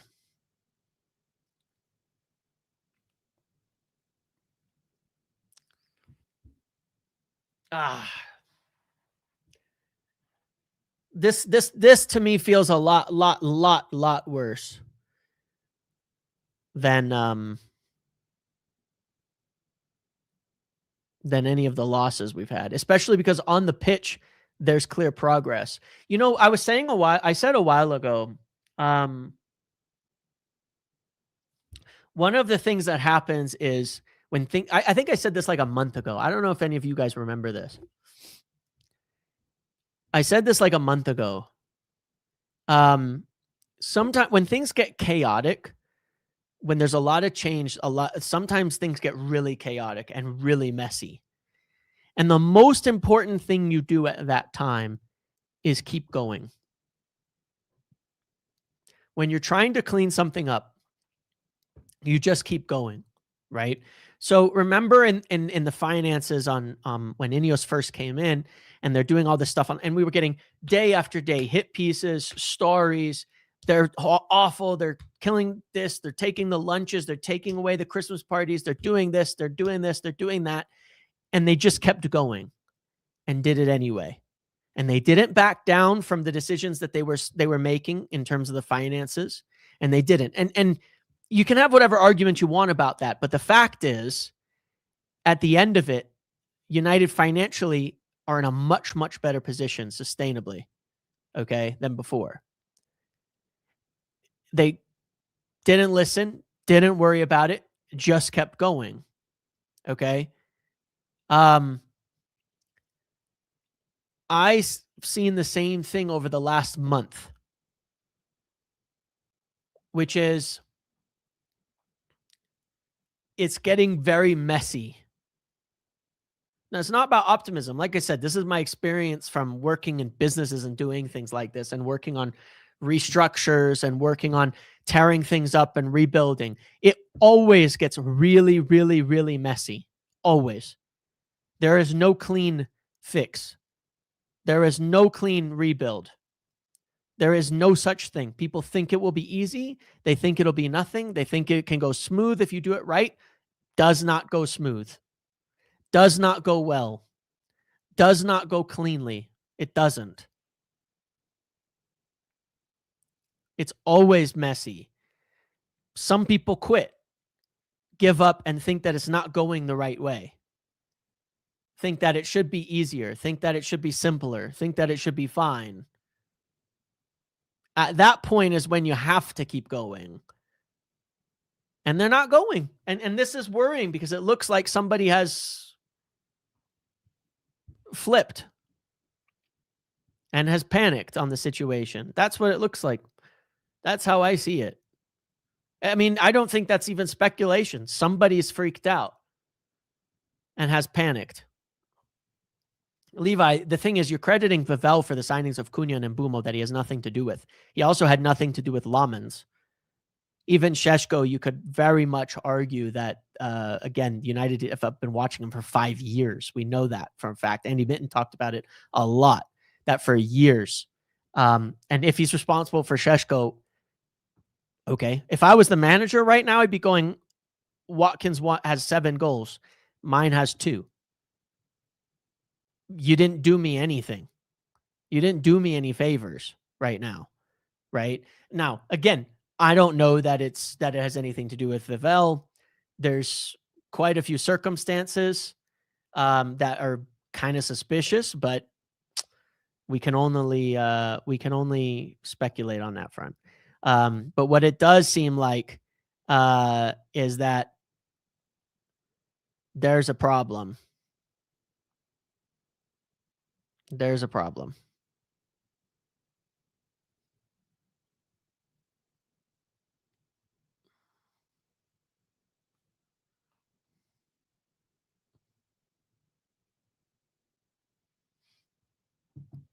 Definitely there's a problem. Regardless, Wilcox is the sporting director. So the thing is, it doesn't really matter. That's my point. Regardless of Vivell or his feelings or anybody's or this or that, you have a sporting director and a CEO. If someone in a different department has a disagreement with Amram, that shouldn't matter. You still have a director. You still have a CEO to settle things down and control things and keep things calm. And that is on whatever is going on. They need to sort that out. Whatever is going on, they need to sort that out.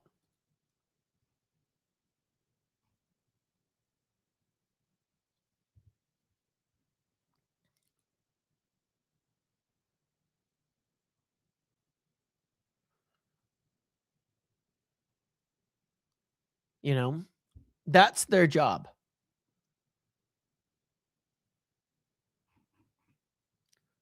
To sort it. Look, we've already gone through in the past that Wilcox had concerns over a back 3 system. It doesn't matter. You agreed as sporting director to hire the manager and move forward with it. You know? So regardless, that doesn't reflect any better. You agreed to move forward with it. CEO said, I want this guy. This is what we should do. You raise concerns, but you go ahead and you do it. You hire the guy under those terms. You can't flip. You cannot. You cannot then flip. You cannot then back out on the whole thing. Doesn't matter if you had concerns in the beginning. You have to follow it all the way through at that point in time.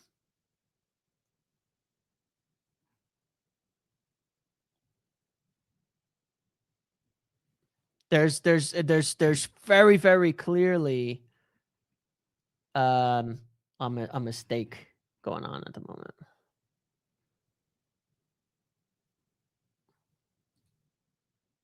From somebody. Wilcox wants Amarim to be more flexible.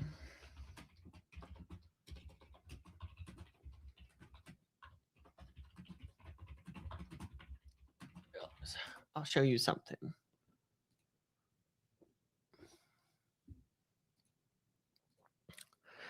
Ruben Amarim's idea is a lot more flexible than what people give it credit for. Man United director of football has opened up. We've just got to continue to build the spirit, to continue to build on Ruben's idea. Ruben has got a very clear idea. It's a lot more flexible than the idea than what people give it credit for. We've got to start with an end in mind and understand the game model, how Manchester United are. It's really important. We have to put the jigsaw pieces together. Putting them together, we would love all the pieces, but whilst we're building, it's even more difficult because people start to question things. But we are really clear, myself and Ruben, Omar Barada, the ownership, we are really clear on the direction of travel, and this is important. 5 November 2025. Bullshit. Can't say that now, and then suddenly it's Amarim's fault? Bullshit. Either there's not an issue between him and Wilcox, or somebody else is creating an issue, or someone has cracked and flipped in the last few weeks, and that's unacceptable. Because this was not long ago. This is 2 months ago. Everybody's on the same page. We're going the same direction. We're building for Ruben's ideas. Okay. You can't flip 2 months later. You can't do that. It says it's more difficult when you lose some football matches because people start questioning things. It even says that. You can't freak out just because you're losing.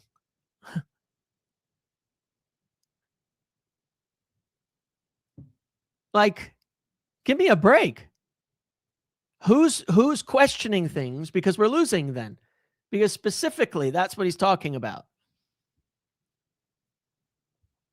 You all agreed. Not to mention, we were in 6th. I think we were in 7th at that point in time, and now we're in 5th. Like,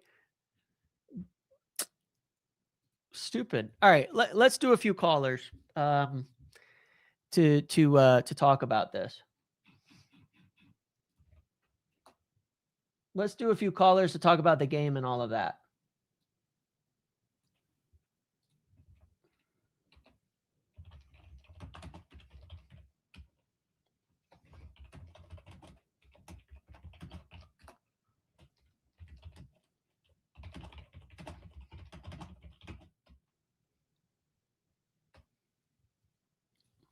Let's do some callers. Let me put this in the chat here.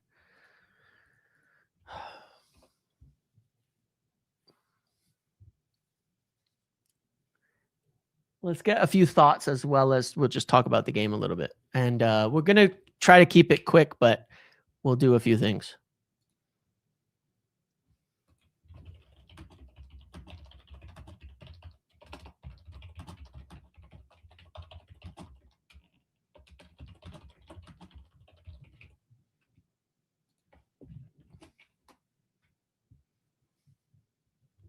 It's all the same shit as the past 10 years. Yeah, it's we gave Jose a new contract and then bottled it.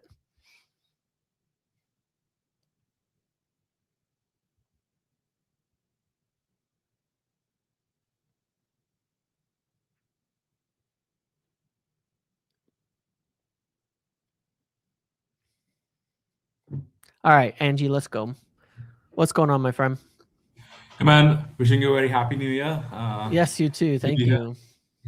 Yeah, about the game. I mean, I was frustrated not because of Amarim or the way we played. It's like, it's what else is he supposed to do at Yep. this point?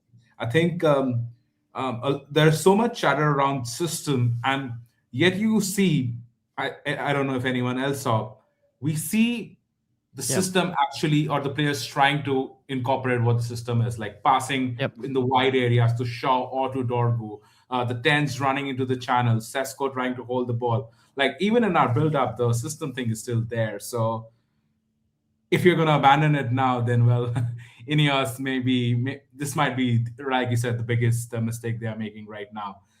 So I think either way, like whoever you're going to bring, you need players. Like, Correct. all right, so Semenyo, you missed on Semenyo because you feel Yep. at that position you need a starter. But you can build a squad, right? Ugarte is going, Casemiro is going, Bruno, someone is going. Who's the midfielder you're going to bring? Like, Yep. are there any young players? Like last year in January, we got Heaven. Look how useful he is right now. Dorgu, Yep. he might not be producing magic, but he is being used right now. Yep. So, I mean, I think not getting players would be criminal. And I think on Ineos, there's a 60-40 theory that I have, right? So the 61 is what I believe it's happening, where they are just, I don't know, something is wrong, and them not getting the players is kind of scary. But then Yeah. there's a part of me that believes them that, it could be them bluffing or doing something in a way as well. It's mostly, if Amarim wasn't so irritated, I would think it's a bluff, but he's obviously very upset. You know what I'm saying? Yeah, Amarim is also emotional. Like he hates the of media. course. Like no one has been targeted more than Amarim. So he's not like, he really hates the media. So that could be a part of his frustration. And I think I saw this story from Luckhurst maybe that United had a role in getting rid of Maresca or leaking the story. A lot of people viewed it like that, hey, Maresca is going to, because Ineos want him. I believe they just wanted to destabilize Chelsea, like our next competitor in the Champions League spots. I think that's just the Ineos way, in a way, like them being smart around it. So I hope that's the case, but we'll see how the window transpires. Yeah, agreed. I think it's for sure. But at the same time, I do have to say I'm very, very concerned about it. And I think that it's interesting because, if Ruben had been sacked, like for people who don't think Amarim's doing a good job, the point is that like they knew that this was the point I've made in a few days. They knew what they were asking for. They knew what kind of manager he was. They did their homework. They understood him. They understood what he needed, what he wanted. Yeah. They gave him a target for the season. He's meeting it. They told him as well that they would be bringing players in January. At the end of summer, he asked for a midfielder. He asked for an experienced striker. He told them he would need that. They said, it's fine. We're going to get other players, but it's okay because this is what you need to be able to accomplish. He's accomplishing that. If you change after that, it tells you have no idea what you are doing from that standpoint. And I think that's the concern. Like if you're in a role and your boss lays out the expectations and gives you the tools, but not the tools you need, but tools they think you need, but you're still getting it done to turn around, that would be, it doesn't matter who you bring in. You do the same thing to the next guy. No clear expectations, no clear role. We did this under the Glazers. We did it to Jose. He got a new contract after finishing second in that season. We reached the FA Cup final and lost. He got a new contract after finishing second. And then they said, actually, we don't like the way you play football, and decided to not sign him players. And then the whole relationship was destroyed. Like we've seen this before. This is stuff that if it was under the Glazers, we'd be freaking out. I'm freaking out about it. It doesn't, because you got Amarim. It was Wilcox's decision. It was Barada's decision, and they are all accountable. Now I get a feeling that someone is worrying about their job out of any of these. It could be Vivell, and they're trying Sure. to say that, hey, it's the manager's fault. I'm doing my job correctly. It could be the Yeah. case. So Yeah, that's it for sure could be, which would be again a concern. We don't have any players lined up, and and that has credence when you look at this statement about everybody needs to do their job, as it's like someone's criticizing, like he's saying recruitment's not doing their job. yeah. Yeah, we can't get one player that fits the system, really. We can get one. I mean, we got one last year. We got Dorgu and Heaven, who are like you said, they're playing. We got that in January. We can't get one now. We can't get anybody. So Yeah, thanks for having me on. appreciate it, man. See ya. Luciano, do you have your camera or anything as well, or your mic? I'll come back to you. I'm gonna go to Jan here first. How you doing, Hello, Jan, I'm doing great. Jan? What's going on? Jan, Jan, okay, but it's okay, good. okay. Yes, Jan. So I want to just quickly to the game because I want to Yeah. talk more about what's happening in the club because that pisses Yeah. me off more. So Yeah. I think Sheshko really needs to score today. No excuses. And I'm where I'm out. Like I would change the manager, but I don't think he could have done more today. Because if people will say, "Oh, he should have started Xerxes," he started Xerxes last game. Look how that turned out. Right. It wouldn't change anything. Like these players are inconsistent, so it wouldn't change anything. And personally, Yeah. I am big admirer and advocator for the youngsters to play. But Sure. even today, I said I wouldn't put them in because it wasn't a football game. It was more like a pinball, like headers. The ball wasn't even on the ground. So you put Yes. Fletcher, Lacey, Montato, they wouldn't touch the ball. They would just get, physically dominance over them. So I think it's disappointing because it's a derby. Yeah. But considering how bad we are right now, it's okay for me. I'm not, gonna lose my head over it, but I would still change the manager. So for me, I also think a positive today is that the players gave everything. And I truly believe if we had one or two players on the bench because they didn't have stamina to win it, the game was there to win it. They were very tired at the end. Yeah, and Ugarte and Casemiro gave everything. Like, I'm not a big fan of either of those.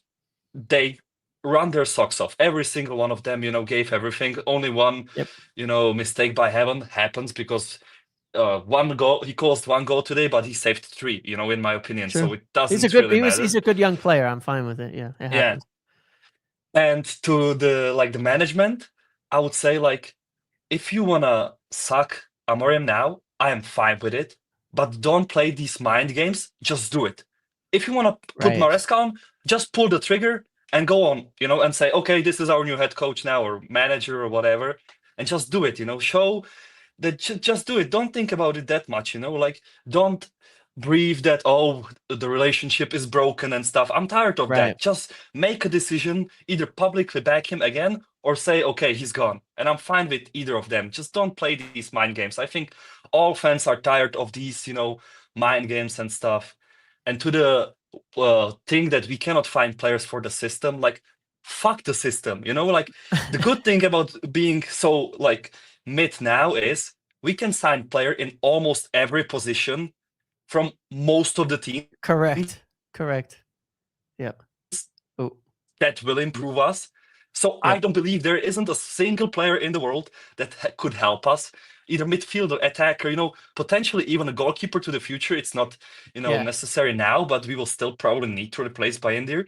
So you have 11 positions on the pitch you can sign players for, and you cannot find one. I don't believe that. I don't think they are that dumb. I just think they don't want to do it, and they're playing, mind games to say, okay, we will suck Amorim now.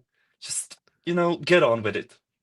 Yeah, I hear you on that. I mean, like I said, I don't agree with regards to Amorim, but at the same point, it's fine. Like even the thing with the system, right? When you look at it, it's not that many specialists. It's not like it's that many specialist positions that you can't find a player. No. A midfield two is most teams. Most teams have midfielders that could fit into every that team midfield. Has a striker. Every team has a striker. Every team has a senior 9. Every team has multiple midfielders. Every team has center backs. Every team has more. We could add more fullback depth. Every team could play the only specialist position you could talk about is probably like a wingback. We don't even have wingbacks now. We have wingers in Ahmad converted. Sign another winger who can play in a Yeah. different system. When you switch to a 4-3-3, they're not going anywhere. They're still Yeah, a winger. It's I not believe gonna if the change. footballer is good enough, like he can play in multiple positions, regardless if it's called winger, wing back, Right. striker, false nine. Like if he's an intelligent and a good footballer, he will play anywhere. Like look at Ahmad. Yep. You would say he would never be able to play wing back. He's playing it like very well. Yeah. It's not about just wing back. We can sign players that can play like Semenyo, that can play in multiple positions. Yeah. Like. Agreed. And lastly, Absolutely. before I go, I just want to end on a positive note and say, like, I really appreciate your content. And even though I don't agree with you but about Amorim, I still really appreciate Well, thank you. what Yes, you're it's doing, and cutting I don't out a get little the bit. personal Yeah. hate you get just because of your different opinion. Yeah, But but that's for sure, that's like, it, and I appreciate that. I don't agree with you and that's the everything, but idea. Yep. I'm very happy with your content. Thank you. So Appreciate thank that. you Jan. again for having me, and yeah, have a good night. You too. See ya. All right, Maddie. What's going on, my friend? You all right? Yes, you. How many days? 4 days into the year, and already we've got drama. I mean, I thought first on the game, I thought when I saw the team, I thought, yeah, defensive is solid. Well, that's one mistake. That's what I expected from that 11 because they should be able Yep. to do that. And then you saw the tiredness in Cunha's goal was a really nice finish. But this thing after it, I'm Rimau. I would have sacked him earlier in the season, but you do not do this now. Right. You do not do this now because it makes zero sense. And if they don't sack him, let's say they've lost belief in him, what the hell are you going to do if he pulls off a miracle and gets Champions League football? What do you do then? Because you're like, okay, we don't want this manager, but he's got Champions League football. This makes no sense.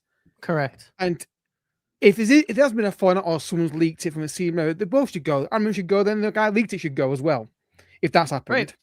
Yeah. If Vivell, whether it is, Wilcox, whether it is, if it's true, the idea that they can't find players for the system, you're telling me that you cannot find an experienced striker who can play up front as a backup, or loan deals optional as well.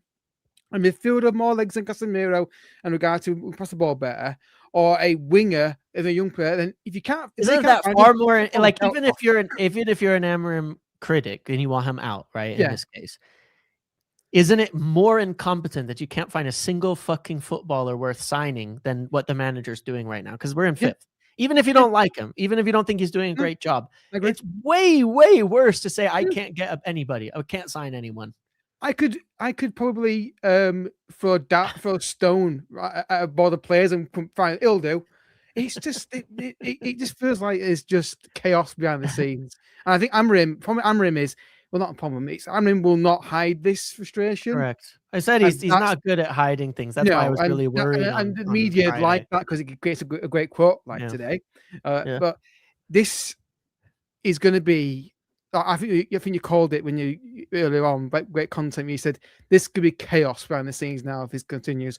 This is where I think Omar or Sir June to step in and say, right, what the hell is going on here? Who's doing? I just think. Again, I'm a big fan of him, but he's in 5th position in the league. My opinion last week was okay. If you get champion football, fine. If it doesn't, bye. Yeah. But what I think is going to happen here is we're going to have a polarization of the club where they don't want to keep him as manager. He's had enough of everything. And what's going to happen again?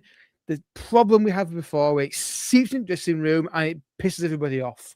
Yep. And then the good work that he's doing is going to be dismantled because they can't stick to a plan. I cannot believe they cannot find a single player for this system. Yeah. Screw it. Not even the system. Even if you want to say, well, we can get a winger, but he's not a wing back. Fine. Can he output attacking wise? I'm fine with that then. He can defend it, scoring 2 goals every few games. Yep. And I think ridiculous. I think one thing that's very, very concerning that has to also be realized here from the board standpoint that's really, really dangerous is Amorim has not lost the dressing room. No. Previous managers, when they got sacked, they did not have a lot of support in the dressing room. A lot of these players really like Ruben Amorim. They're not going to be, this isn't going to create a good situation in there. And I think that's one of the reasons he feels quite bold to say that he's being thrown under the bus here is because he has the backing of his players. Ten Hag did not have the backing of his players when it ended. He did not. He had a lot of senior players who really didn't like him at that time, including guys like Casemiro, who are very influential. Amram has not lost the dressing room, not even close. No. Guys like Bruno, Casemiro, the people who are leaders in that, Mazraoui, Maguire, Shaw, very, very strongly in his favor. Okay. And so he's not lost the dressing room. He has a lot of credit in the bank from them. And you can't lead things into chaos during a moment like this. So that's what they have to address. I agree there. Regardless of your feelings on him, it's a very different situation. And people who are running out and even more aggressively, this is not how you treat a manager. You don't, you just, I thought when Ineos came in, this was the point to stop this kind of leaking and drama happening. Or if it started bubbling, stepping in and stopping it.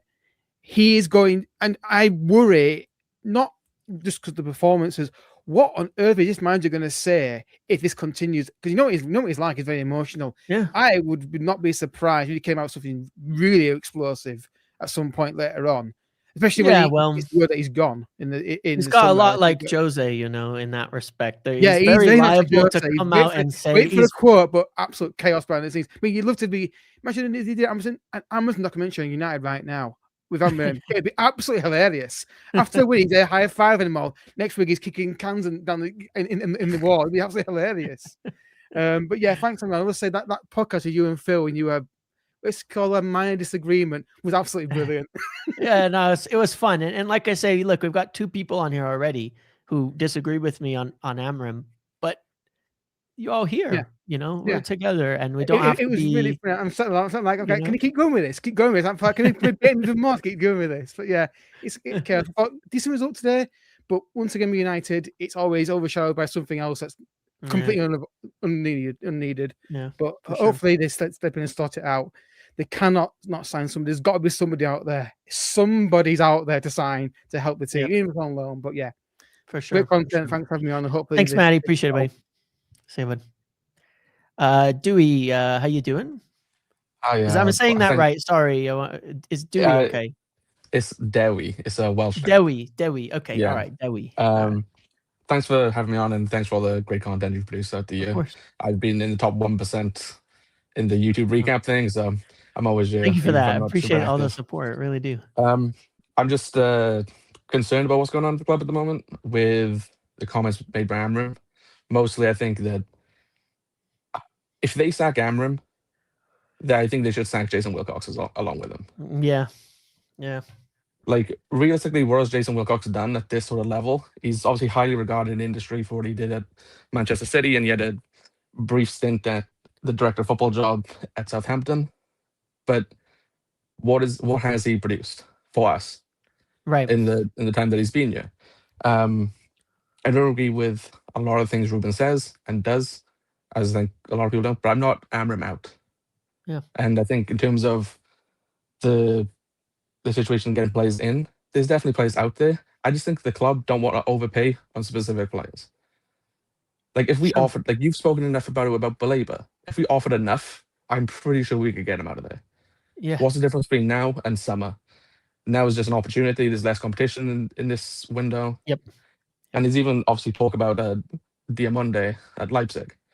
Yes. The comments are specifically mentioning money. It'll take a lot of money to get him now, which makes me believe that they would be willing to sell him just for a specific price, a higher price. And why can't we just go and do that? Yeah. It's more. Go ahead. Yeah. Like, if we don't sign players in this window, it's not like you talk about. It's not back in the manager, it's back in the club, right? Correct. And getting the correct positions. If we spend some money now for players for the future, and for Champions League football possibly, or even just Europa League, that's more revenue. That's more time for players to adapt and play, get more minutes, be happy at the club. A player like Kobe Mainu would be playing more if we had more games for him to play in. Yeah, correct. So it would eliminate a lot of issues that we've had, and the thing about it as well to take in mind here is that it's a message both ways, right? It says if you sign a player, it's backing the club. There's nothing wrong with backing the manager too, and giving confidence to your manager and to your squad is a good thing. You know, there's nothing wrong with that. Bruno Fernandes, for example, who I have been critical of at times, at the same time has been one of the few players to be outspoken about the need to bring in more quality players to the team. He said it on multiple occasions over summer and in other times as a part of why he wanted to stay, that the idea that they would be bringing in better players, more players to play around him, more players to improve, more players to do things. It's not a wrong opinion of it as well in the dressing room, that you need better players and you need more players. And a lot of the leaders in there and the experienced players know that as well, you know, and, but if you don't do it, it's the opposite. You're saying, we're not backing you. We're not backing the squad. We're not backing the manager. Good luck. And then what? You're going to blame him, you know, and that's concerning for sure.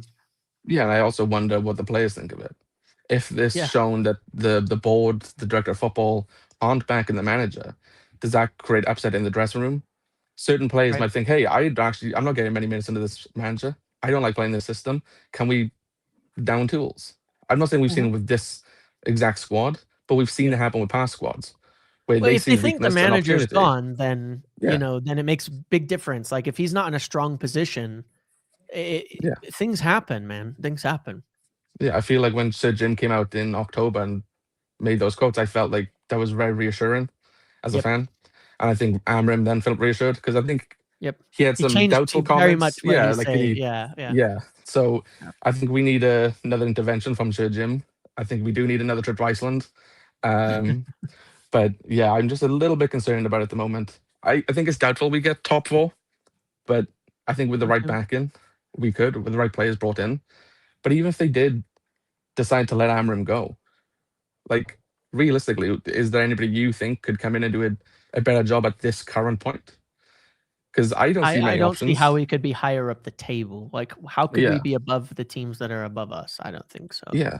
And do you think, especially with what's available in now, if you were gonna say, all right, come summer, we've done our best, we think we should be getting more, and we're not seeing it, you're going to have options post World Cup. There's a bunch of managers managing for their countries right now that are that you could look to. You know, there's Nagelsmann, there's Tuchel, there's Pochettino. You got a bunch of managers there. You're not getting any of them right now, and those are probably where your best options are. So it's like right now is the worst time to create uncertainty and doubt in the situation. Yeah, because I also question Vivel's stance. Like Vivel was applauded for what he did at the Red Bull Group, but what has he been doing for us? Like Sekou Kone, maybe. Like, was that even him? He's not played any first team minutes. He hasn't played any first team minutes. No. So what has he brought? And the Sesko, he clearly pushed for him. We saw the pictures of him, get on the plane with Sesko. Yep. Like you said, we've been scouting Sesko for 5 years. He was top of our list like 2 seasons ago as the top striker target. And now with it being linked to Andy Monday, is that what Vivel's bringing to the table? He's just looking buy back expensive Leipzig players? Is that it? Like So that's I have question marks about a lot of the people in powerful positions at the club. I don't think they've done enough to prove themselves, just as Amram hasn't. But as you said, nobody will do what he's they're done all at the on moment. trial at the same time, right? And it's like, so you can't start throwing blame around and say, well, it's Amram's fault. You haven't built a good enough squad yet. Right now, everybody's performing about to expectations. If you give him a better squad and he doesn't perform, then you can say it's on him. But if you don't, you haven't done anything either to suggest this. We've seen this happen before, not under Ineos, but I think it was a window with Ten Hag in one of the January windows. They use players returning from injury as almost like the term like a new signing. So when he brought up, after being asked about transfers with TNT Sports today, he brought up Bruno Mount specifically. 2 returning attacking players. Is he, or has he been told to basically like, hey, you'll have Corby returning, Bruno, and look, it'll help. But it's like, But we do need more, and I just think he's been hung out to dry. And if this ends in tragedy for the manager, I don't know where we go. Obviously, the option on the market at the moment is Maresca, the one people talk about, and no, I don't think he's the right guy. I don't think the job he did at Chelsea was particularly impressive. You know, you laid out those tweets the other day comparing his games with Pochettino. It's not that impressive. And I do wonder if we want to go the Chelsea route of, you know, they said head coach for Maresca. And a lot of the managers at the time we were looking at were people like Kieran McKenna. Do they kind of want to go more of a, don't know if a yes man is the right let's say that's the case, even, right? Yeah. Because I hear you. They got 12 players his first window before he even coached a game of football. They got 11 players the next window before he'd gone into his next season. They've signed 37 players during that time. Now, a lot have gone out to Strasbourg and things like that. But when you're trying to go down that model, a huge part of that model is that you have to provide said head coach with a lot of options so that they can figure out how to do the best job they can. And you're providing them with a lot of options. And I think when you look at it now, asking someone to be just the coach at United when you've given them nothing to work with and they're using every player you've been given, and this is what it looks like, and you're not, and you know, you have a bench full of kids. What are you expecting? What are you expecting to see? You can't, the head coach is only, it's not like they have options. Flexibility comes with players. Most coaches will say that. Ten Hag used to say that all the time. And it was one of the things he was correct on, despite the fact that a lot of people, you know, one of the things he was correct on is he said that, you know, a lot of times the tactics and things like that are determined by the players who are on the pitch, right? And most coaches will say that a lot of tactics are influenced by the players you have on the pitch, their traits, their qualities. That's why it's different when it's Ahmad on the right versus Dallo, because they just play totally different. It could be the same instructions. It's never going to look the same. So you've got a really narrow window of flexibility if you're not providing a lot of profiles and a lot of options for a coach to pick from. So even then, it's absurd to ask a coach to do that. If you're doing it, if you're going that way and you're going to bring in someone like Maresca, well, he's going to want more players to do the same thing that Amorim is going to want for more players. And he's also just fallen out with Chelsea, seemingly wanting more control at the club. He wanted to be treated more like a manager. So if he's brought in, for example, it's not going to go well with him either. But at least he was given players. At least he was given money, and a lot of money over this period. But I don't agree with it. Like, Amorim is, there's been quotes before, I think from various years. I think you might have said this yourself, where we're not buying players to fit the system. We're just buying players that can fit in any system or most systems, right? They're versatile players. Like Brian Mbumo can play as a 10, he can play as a wide player. And it's the same thing with like somebody like Patrick Dorgu, right? So why can't we go and buy players who aren't specifically a wing back? Why can't we buy a player who's, you know, who can fit a system? Like you mentioned about Ahmad. How many times has Ruben mentioned wanting a player like Ahmad but on the left? Right? Many times. And many times. And it's, again, like even in the systems, if it's too attacking, I'm not his biggest fan, but we can use Dallo on the right, where we use the more attacking left wing back at the same time. And again, going back to that Diomande guy, hasn't he been playing as a left wing back for the Ivory Coast? So there is players out there, and it's the most obvious ones that we know about. That's without like having somebody with the capability of Ravel in the scouting network. So I just think it's a bit of a dire moment, and this feels like worse than some of the losses we've had this season. It does, because of the future implications of it are very concerning. So someone's got to sort something out now. Yeah. Well, thanks for having me on, and appreciate it, my friend. Okay, thank you. Bye. All right, let's go Narth. How you doing? What's up, brother? How are you? You get all the microphones. No, could be better. Just wait. Could be better. It's just, I don't know why we always do this to ourselves, no matter, you know, who's running the club, but why are we making it so difficult? Like, the problems are apparent. Everybody sees them. Everybody talks about them, right? Go out and fix it. Stop creating your own problems. Like, I'm just tired of, you know, you said it earlier, the chaos that just kind of boils up beneath the murky surface that is United and where we are. It's actually insane. just go out and buy some players. We don't even It have a would be full that simple, 11 wouldn't right it? now. Like Just if go buy players. It fixes almost so many every things. one of these problems would be solved by buying a midfielder. Yeah. And everybody would Yeah. feel better, manager would feel better, club would feel better, fans would feel better, and you'd have a better team. Yeah. Like I think it's being massively overcomplicated, this situation.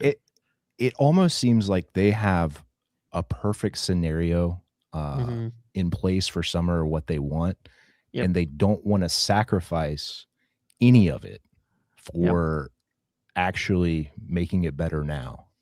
And I guess that's what I'm stuck on is like they have this plan, but again, your plan probably hinges on us getting European football, like 100%. Yep. Who wants to come to this club if we're out of Europe again? And you sack the manager, you blame it all on him.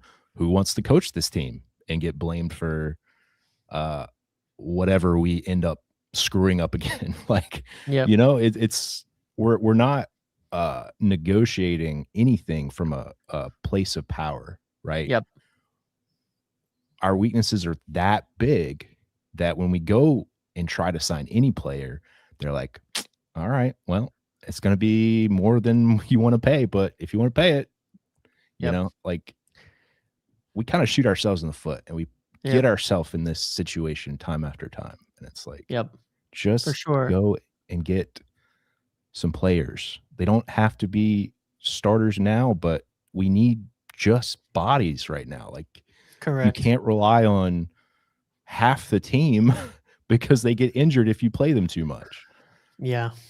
And exactly. we're running Cunha into the ground right now. You can see as the season's gone on, he's gotten tired. And it's because we don't have enough players to rotate.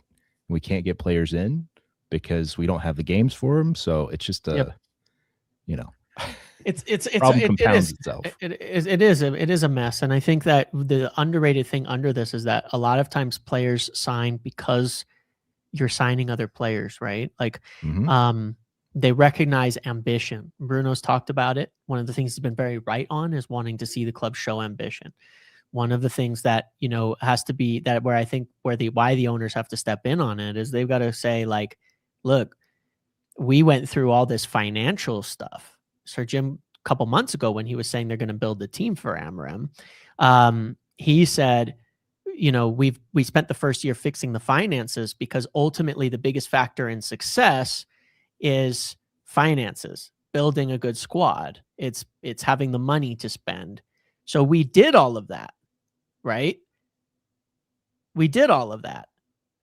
So if you go out and say, no, we can't buy any players, there's no money, that's a really poor reflection. What did we go through all this shit for? To spend less than we used to?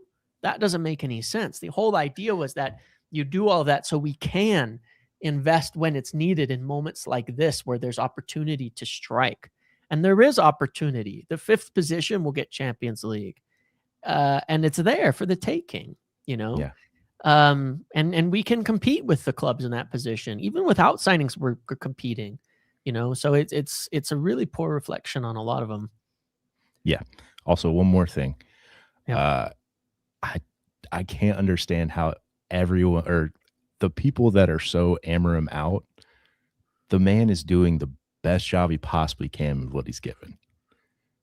And I like him because he tells the truth. He doesn't he doesn't really skirt around it like we've had some previous managers do. Like the problems are there. It's evident. He's not hiding anything.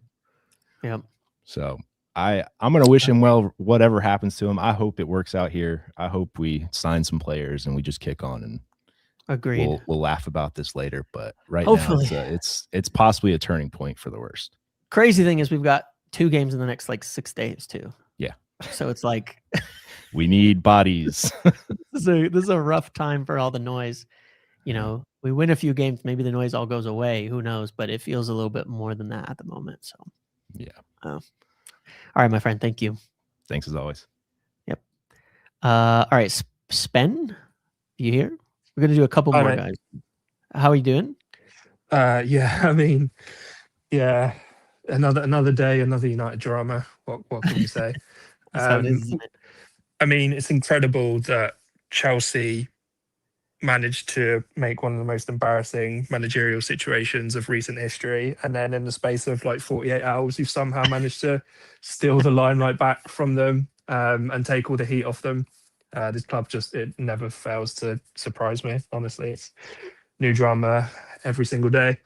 I think the main shit, sorry. the main issue I have with this is I just don't see the logic behind it. I really don't see the logic either way, whether you're Amorim in or Amorim out. Correct. If you're backing him, we're in a position now where we're not playing that great. We've got a really thin squad, and we're still within touching distance of top 4.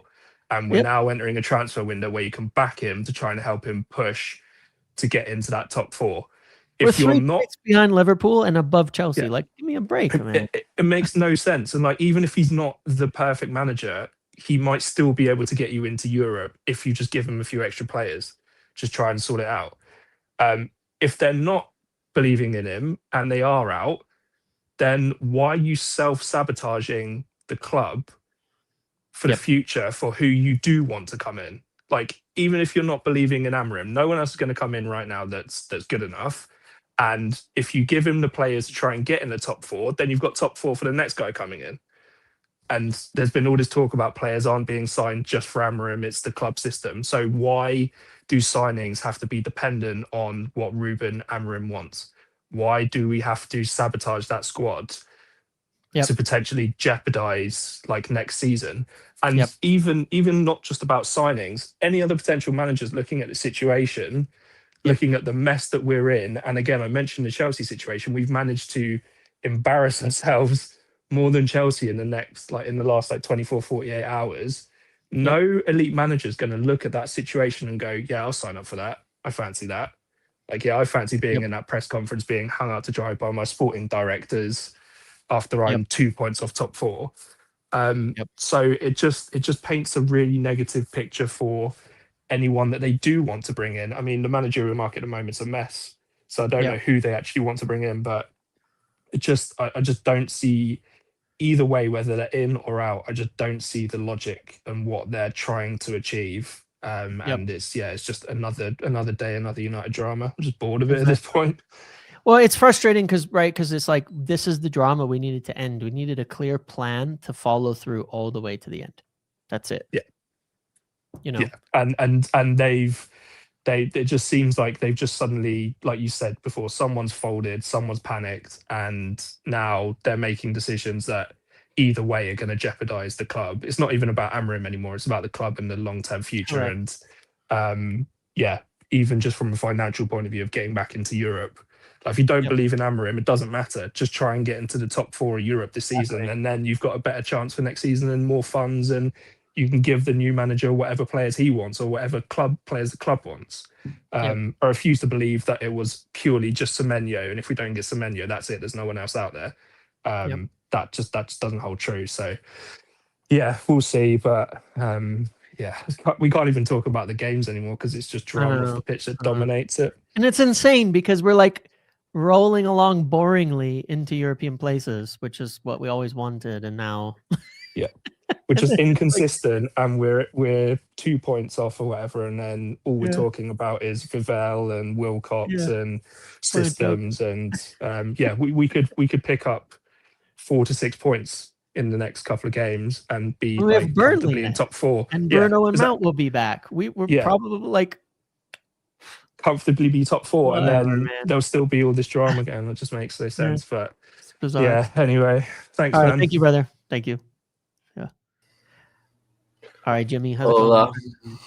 Hola. Focus there. What's going on? Let me change this 1 second. Yeah. There we go. Should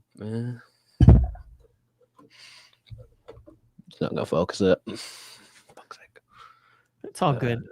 All good. I'll turn it off. Just as we've all been saying all week, we need signings. We know this.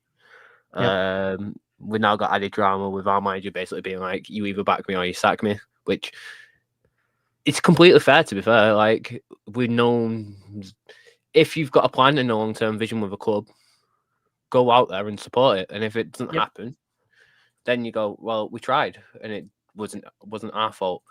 Whereas now it's looking at a point where we're looking at it and thinking, well, we don't want to spend because we can't find the right target, when there's plenty of players out there that you can just literally go out and buy. Yep. Yeah. Like, you know, what needed to change here, right, is that we all could agree that under the Glazers and how things were happening, we were never sure is it the club or the manager's fault, right? We never really could be sure.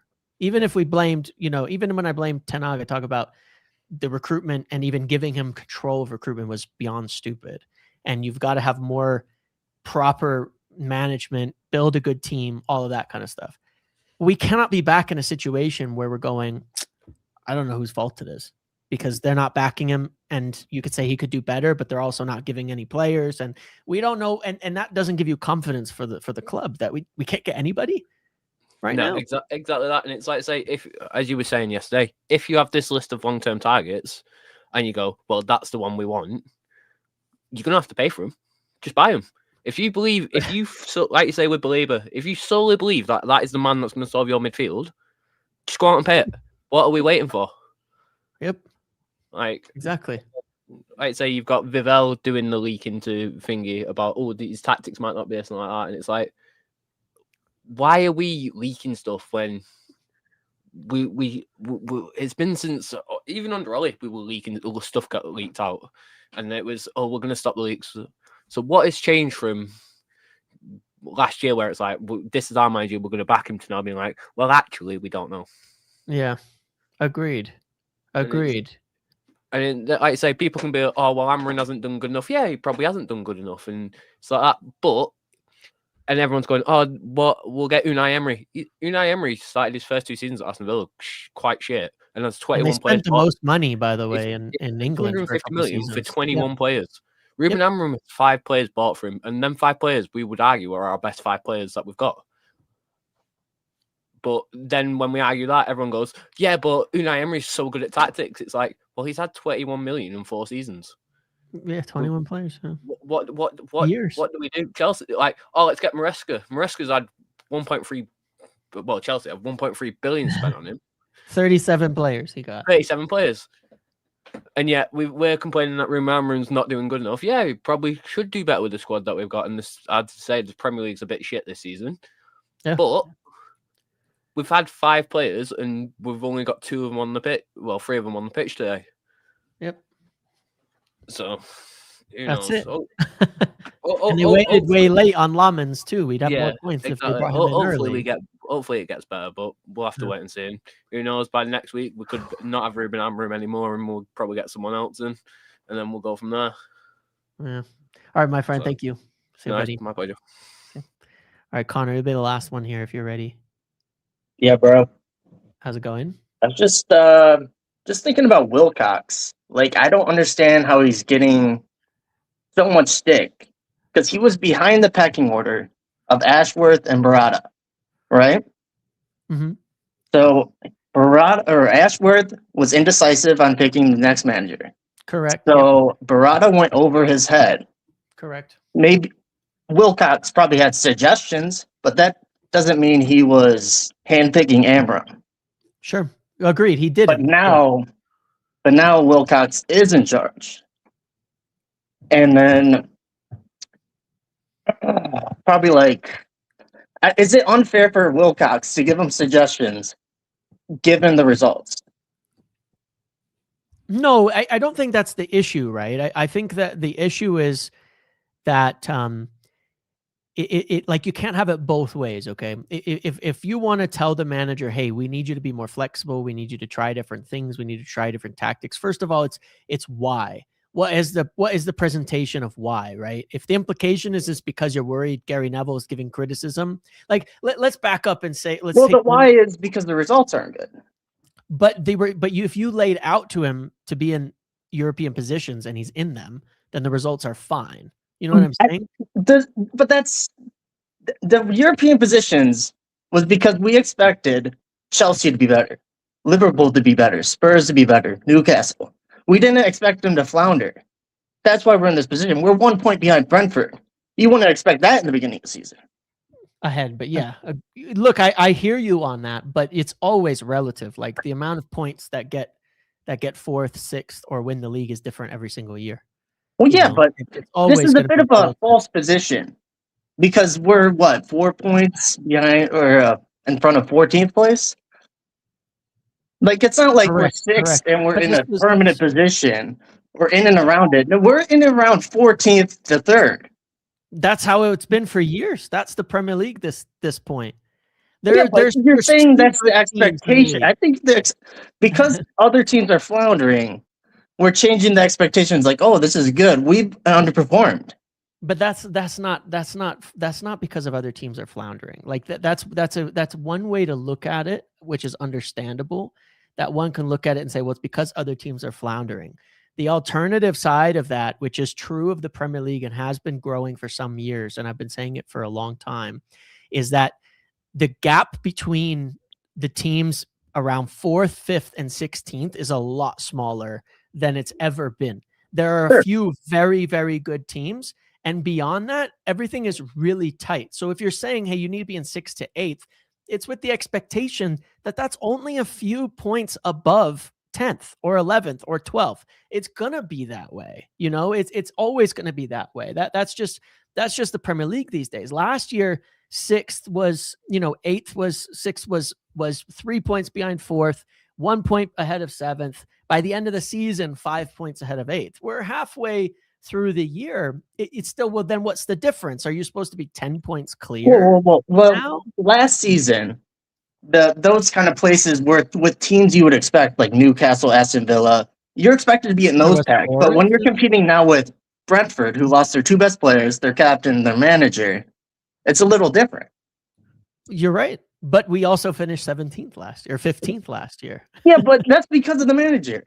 Well, he sacrificed the season, A, because of Europa League, and B, to continue his system, which failed. We were in 13th before he got the job. 4 points off top 4. No, not true. I think it was 4 points off top 4, top 5, or something like that.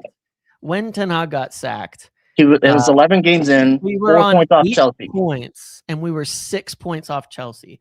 Ruud van Nistelrooy won a couple of games after that, and that did he win back to back. I think that's the same as Yeah. Amram, right? Yeah. Ruud did. But we were 6 points off of top 4 with 7 games into the season. It was a disaster. It was a disaster. So was this season. It's not as, come on, man. We're in 5th place. Yeah, but it's so temporary. It could shift in 2 games. We could be a 14th. We could. Better get some players then. Better But add to the squad. Better improve. Here's the second point. Okay, we can't get our top 3 of Anderson, Warren, and Baleba, probably. If you signed Gomez from Wolves, is there a guarantee he starts over Casemiro with this manager? He ran rings around Casemiro just last weekend. Dude, the manager loves Casemiro, though. Your opinion of Casemiro is way different than the manager's opinion. Who else does he have to play over him? Well, he did have Manu and Agarte. You love Agarte. Manu's not a 6. Manu's not a 6. I mean, Manu's you're saying these things like he would definitely start over him. You thought the same of Agarte in the beginning of the season. But Ugarte's been poor though. Everybody says that. Like let's call an argument. Like let's keep it consistent on this front. Even I have said, listen, Ugarte hasn't been good enough. We've started him next to Bruno and they've been kind of disastrous games. Okay. I think Casemiro's been crap. I think Ugarte's been crap. I think today Ugarte was better, but also again, not as a 6 playing in front of Casemiro. Ruben Amorim wanted a midfielder to replace him this summer. Sure. He asked for Baleba. He would surely be starting him should he have had the opportunity. You know what I mean? I agree. Baleba would start over Cass, but if you're going for secondary options, which you would have to do in January, I don't think there's any guarantee they start over Casemiro. Let's say Casemiro did start and he has to come off at the 60th minute every game because he's a walking yellow card. You'd still have a better player to sub on in that case, even in that instance, to create depth in the team and rotation. When Casemiro's suspended, when Casemiro's out, you still have better players to build into there. It's here, but here's a point. Let's say what you're saying is even correct. Here's the idea, right? Then sack him already. It should have been done months ago in that case. If you don't believe you can get anybody on earth for the manager that's going to help, then he shouldn't be there. Then we're just wasting time. I could have understood it, even if I wouldn't have agreed with it, if they sacked him after the Europa League. Like I said, they could have said, we made a mistake, we screwed up, not the right guy, we'll just change here. But they didn't. They continued. You could have sacked him at the start of the season and losing to Grimsby and saying, listen, this is a disaster. We expected more. It's a mess. But they didn't. They continued. And then they came out publicly, and Wilcox came out on November 5th and was speaking to the cameras and was making all this noise about how we have a very clear idea of how to build forward with Ruben and all of that. You can't back down after that and flip and reverse course.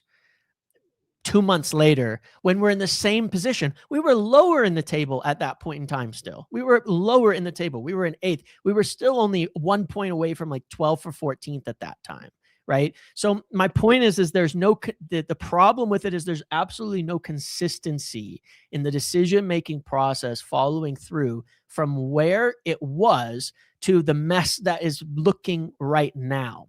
There's no consistency. It looks like somebody lost their nerve, and we don't know who it is, but that's what it appears like at the moment, that somebody panicked. And the fact that Ruben Amorim was talking about Gary Neville worries me, because let me just give you one more potential scenario. We saw Sir Jim arguing with Barada and Wilcox the other day, right, in the stands. Now imagine for a moment, which would be bad, if Sir Jim is listening to Gary Neville, who's on the council for the fucking stadium and all of that, and is sitting there giving them an earful, okay? That would be terrible. We don't want owners doing that. We don't want that happening. But what would be even worse is if the people in charge weren't willing to stand up to Sir Jim and say, respectfully, Jim, it's our fucking job. So stop telling us what Gary Neville thinks. My point is, we don't know. We don't know the scenarios here that are going on, but they are reversing course on decisions that they've made under the same circumstances that is a problem. If they were going to say Amorim isn't the guy, we can't give him more players, then they should have sacked him ages ago.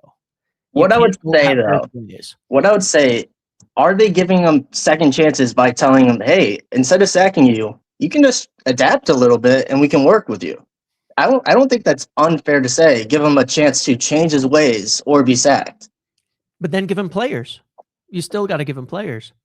I mean, a three has even fewer mid. I don't even disagree with what he's saying about, hey, give me players, right? That's fair enough. Every manager's going to do that. He will change if they give him players. He's already said that. He already has tried it. I mean, come on, dude. He's been playing for 12 months and hasn't changed anything despite results. Hold on. What 3 midfielders would he have picked today? Well, today's a different story. I'm talking about in general in the season. 12 months. He's been here for 12 months or so. They weren't asking for that. That's the point. This is a recent development that randomly at some point. Well, it's not random. It's because results have been under par in their opinion. Obviously. I don't think so. Well, why else would they ask them to change? You think they're happy and then that's because they're underperforming in their opinion. There is no other explanation to give him suggestions other than they think he's underperforming. Even that would be a change in the goals that they laid out. You cannot have a boss move the goalposts. Yeah, but this is like our earlier conversation. It's not a goalpost changing. They're seeing the teams around us being so close. They think the gap should be higher. They probably think the position's fine. The gap is probably what they have a problem with. If Chelsea were good, and yeah, I think they would be fine with our position. If the other teams did their job like they thought in the beginning. Sorry, what was that? Then we'd be lower in the table. Like they wouldn't have. The reason they laid out Europe is they didn't expect us to be any better than any of those guys. We'd still be in the same position. We might still be on the same points, but it would be 7th or 8th, except that would still qualify as it reaching the goals that they have. The point is they laid out exactly what they wanted. It's being accomplished. And now it's like, well, actually, now you should be getting into 4th. You know what I mean? That because the rest of the teams are bad. That doesn't make any sense. The relative strength of the league creates a situation where teams are losing and gaining points. Liverpool are in 4th. They've drawn to They drew to Leeds twice in the last 6 weeks. They just drew to Fulham today. It's just a strong league. Points are dropped because the league is very strong outside of the top 2 or 3. Liverpool spent more money this summer off a title-winning season, and they're 3 points ahead of us. What more can be done? This is fine. This is fine. And it's more importantly, it's well in line with their expectations. They don't have a reason mid-season to panic. That's the difference. The idea that they haven't backed him, I feel like is not true. They just a week ago tried to sign Semenyo for him. They publicly backed him. They haven't sacked him. Most clubs would have sacked him. That's true. You can't even argue that. Most clubs probably would have sacked him. Yeah, they did. That's backing up. That's backing up. And then this leak. They haven't leaked anything negative until 2 days ago. Now we've been hearing about this shift to a back 4 and pressure. That's not negative. A lot for the last that's giving a suggestion is not backing him. I'm talking about the leaking. No, but okay, the leak was 2 days ago, right? No. Well, I'm talking about, if you recall, even a few weeks ago, Amram commented to the media how he was like, I don't know why you guys know about what we were doing in training in the back 4 thing. He was already a bit bothered by that. And that was leaking the formation is not. It's not negative leaks to the press. That's different than what happened 2 days ago, shitting on them. That's two different You're leaks. correct about that. The one 2 days ago is way worse. That's worse. But I might be wrong. Was that press conference that the first time he spoke negatively about the board? Was that before? That was before the leak. It just wasn't released. That is correct. So I don't think why is it acceptable for him to go out in public to crap on the board? But when did he crap on the board? What did he say? He said he's not getting new signings. He only made a commentary. Mr. Wilcox, that's hinting about problems on the board. No, that's not. How is that not? How is it anyway? Well, people made a big deal about this yesterday, and now you're saying I didn't think it was a big deal, but people are saying it's a big deal. Yeah, it's not. Telling him to ask Jason about what's his job isn't. He was negative. I think it was more about body language and stuff like that. No, he was pissed off. He was pissed off because they're not doing their jobs. I think they leaked the clap back. I think they're both wrong. All right, so let's say he comes out and says that they need, and he's upset. Anybody responding within the club by leaking to the media needs to be fired instantly, because that is childish behavior. And a manager is genuinely allowed to be a bit irritated, a bit upset, a bit grumpy. Again, if they came to him the day before and said, look, we're not signing anybody in January, which is essentially what he said in that press conference. What do you expect?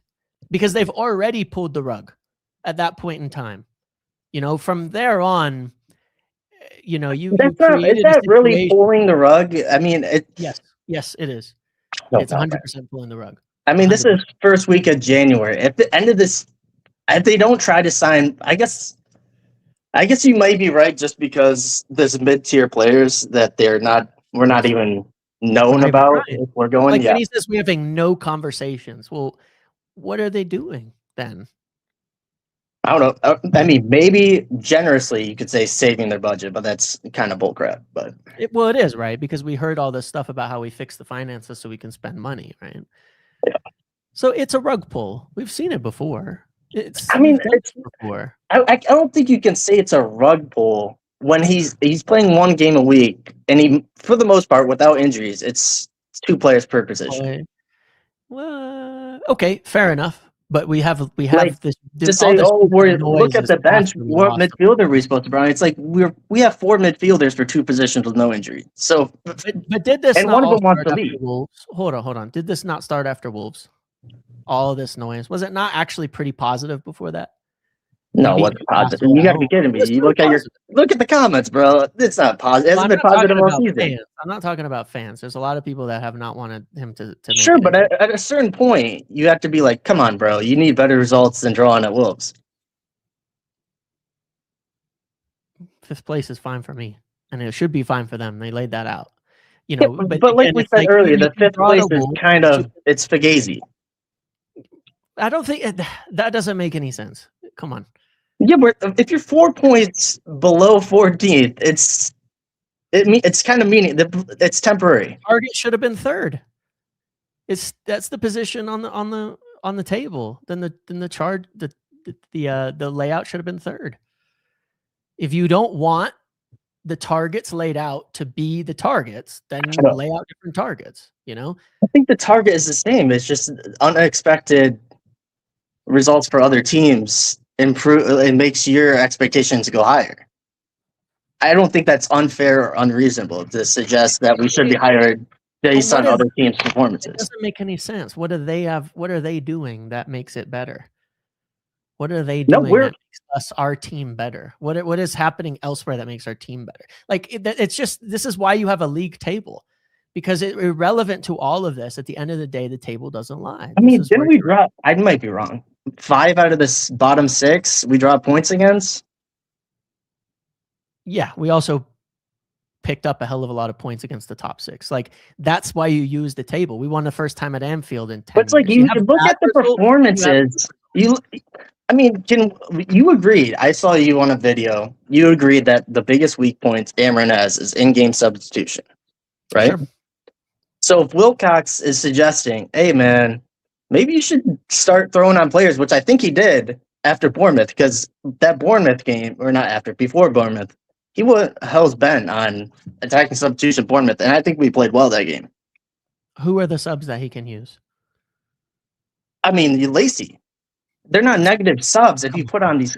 Come on, man. I know it's like, come on, but it's positioning. It's more about positioning than player quality. It's about comparing to the rest of the league. You're telling Amram he's got to play 18-year-olds. Daniel Fark has a better options for subs. The Wolves, Rob Edwards have better options for subs. I love this idea that's like Calvert-Lewin is just so good and stuff like that. If we signed Calvert-Lewin in the summer, it would be like, but he's got 4 times the goals of our striker. So if Sesko played for Leeds, I guarantee he would have more goals than he has now, bro. That's crazy. That's not crazy. That's not a crazy shout. Like, Calvert-Lewin was shit at Everton, and now he's performing for Leeds. And now we're like, oh, dude, he was always a good player. Come on, brother. Come on, brother. That's come on to you. He's got 8 goals, man. It's fine. He's a mid player. Mid would be an upgrade on what we're getting at the moment in terms of goal scoring. Our players are. If you always view the prism, if the manager is doing the best he can, all of our players have been mid, and we know that's not the case.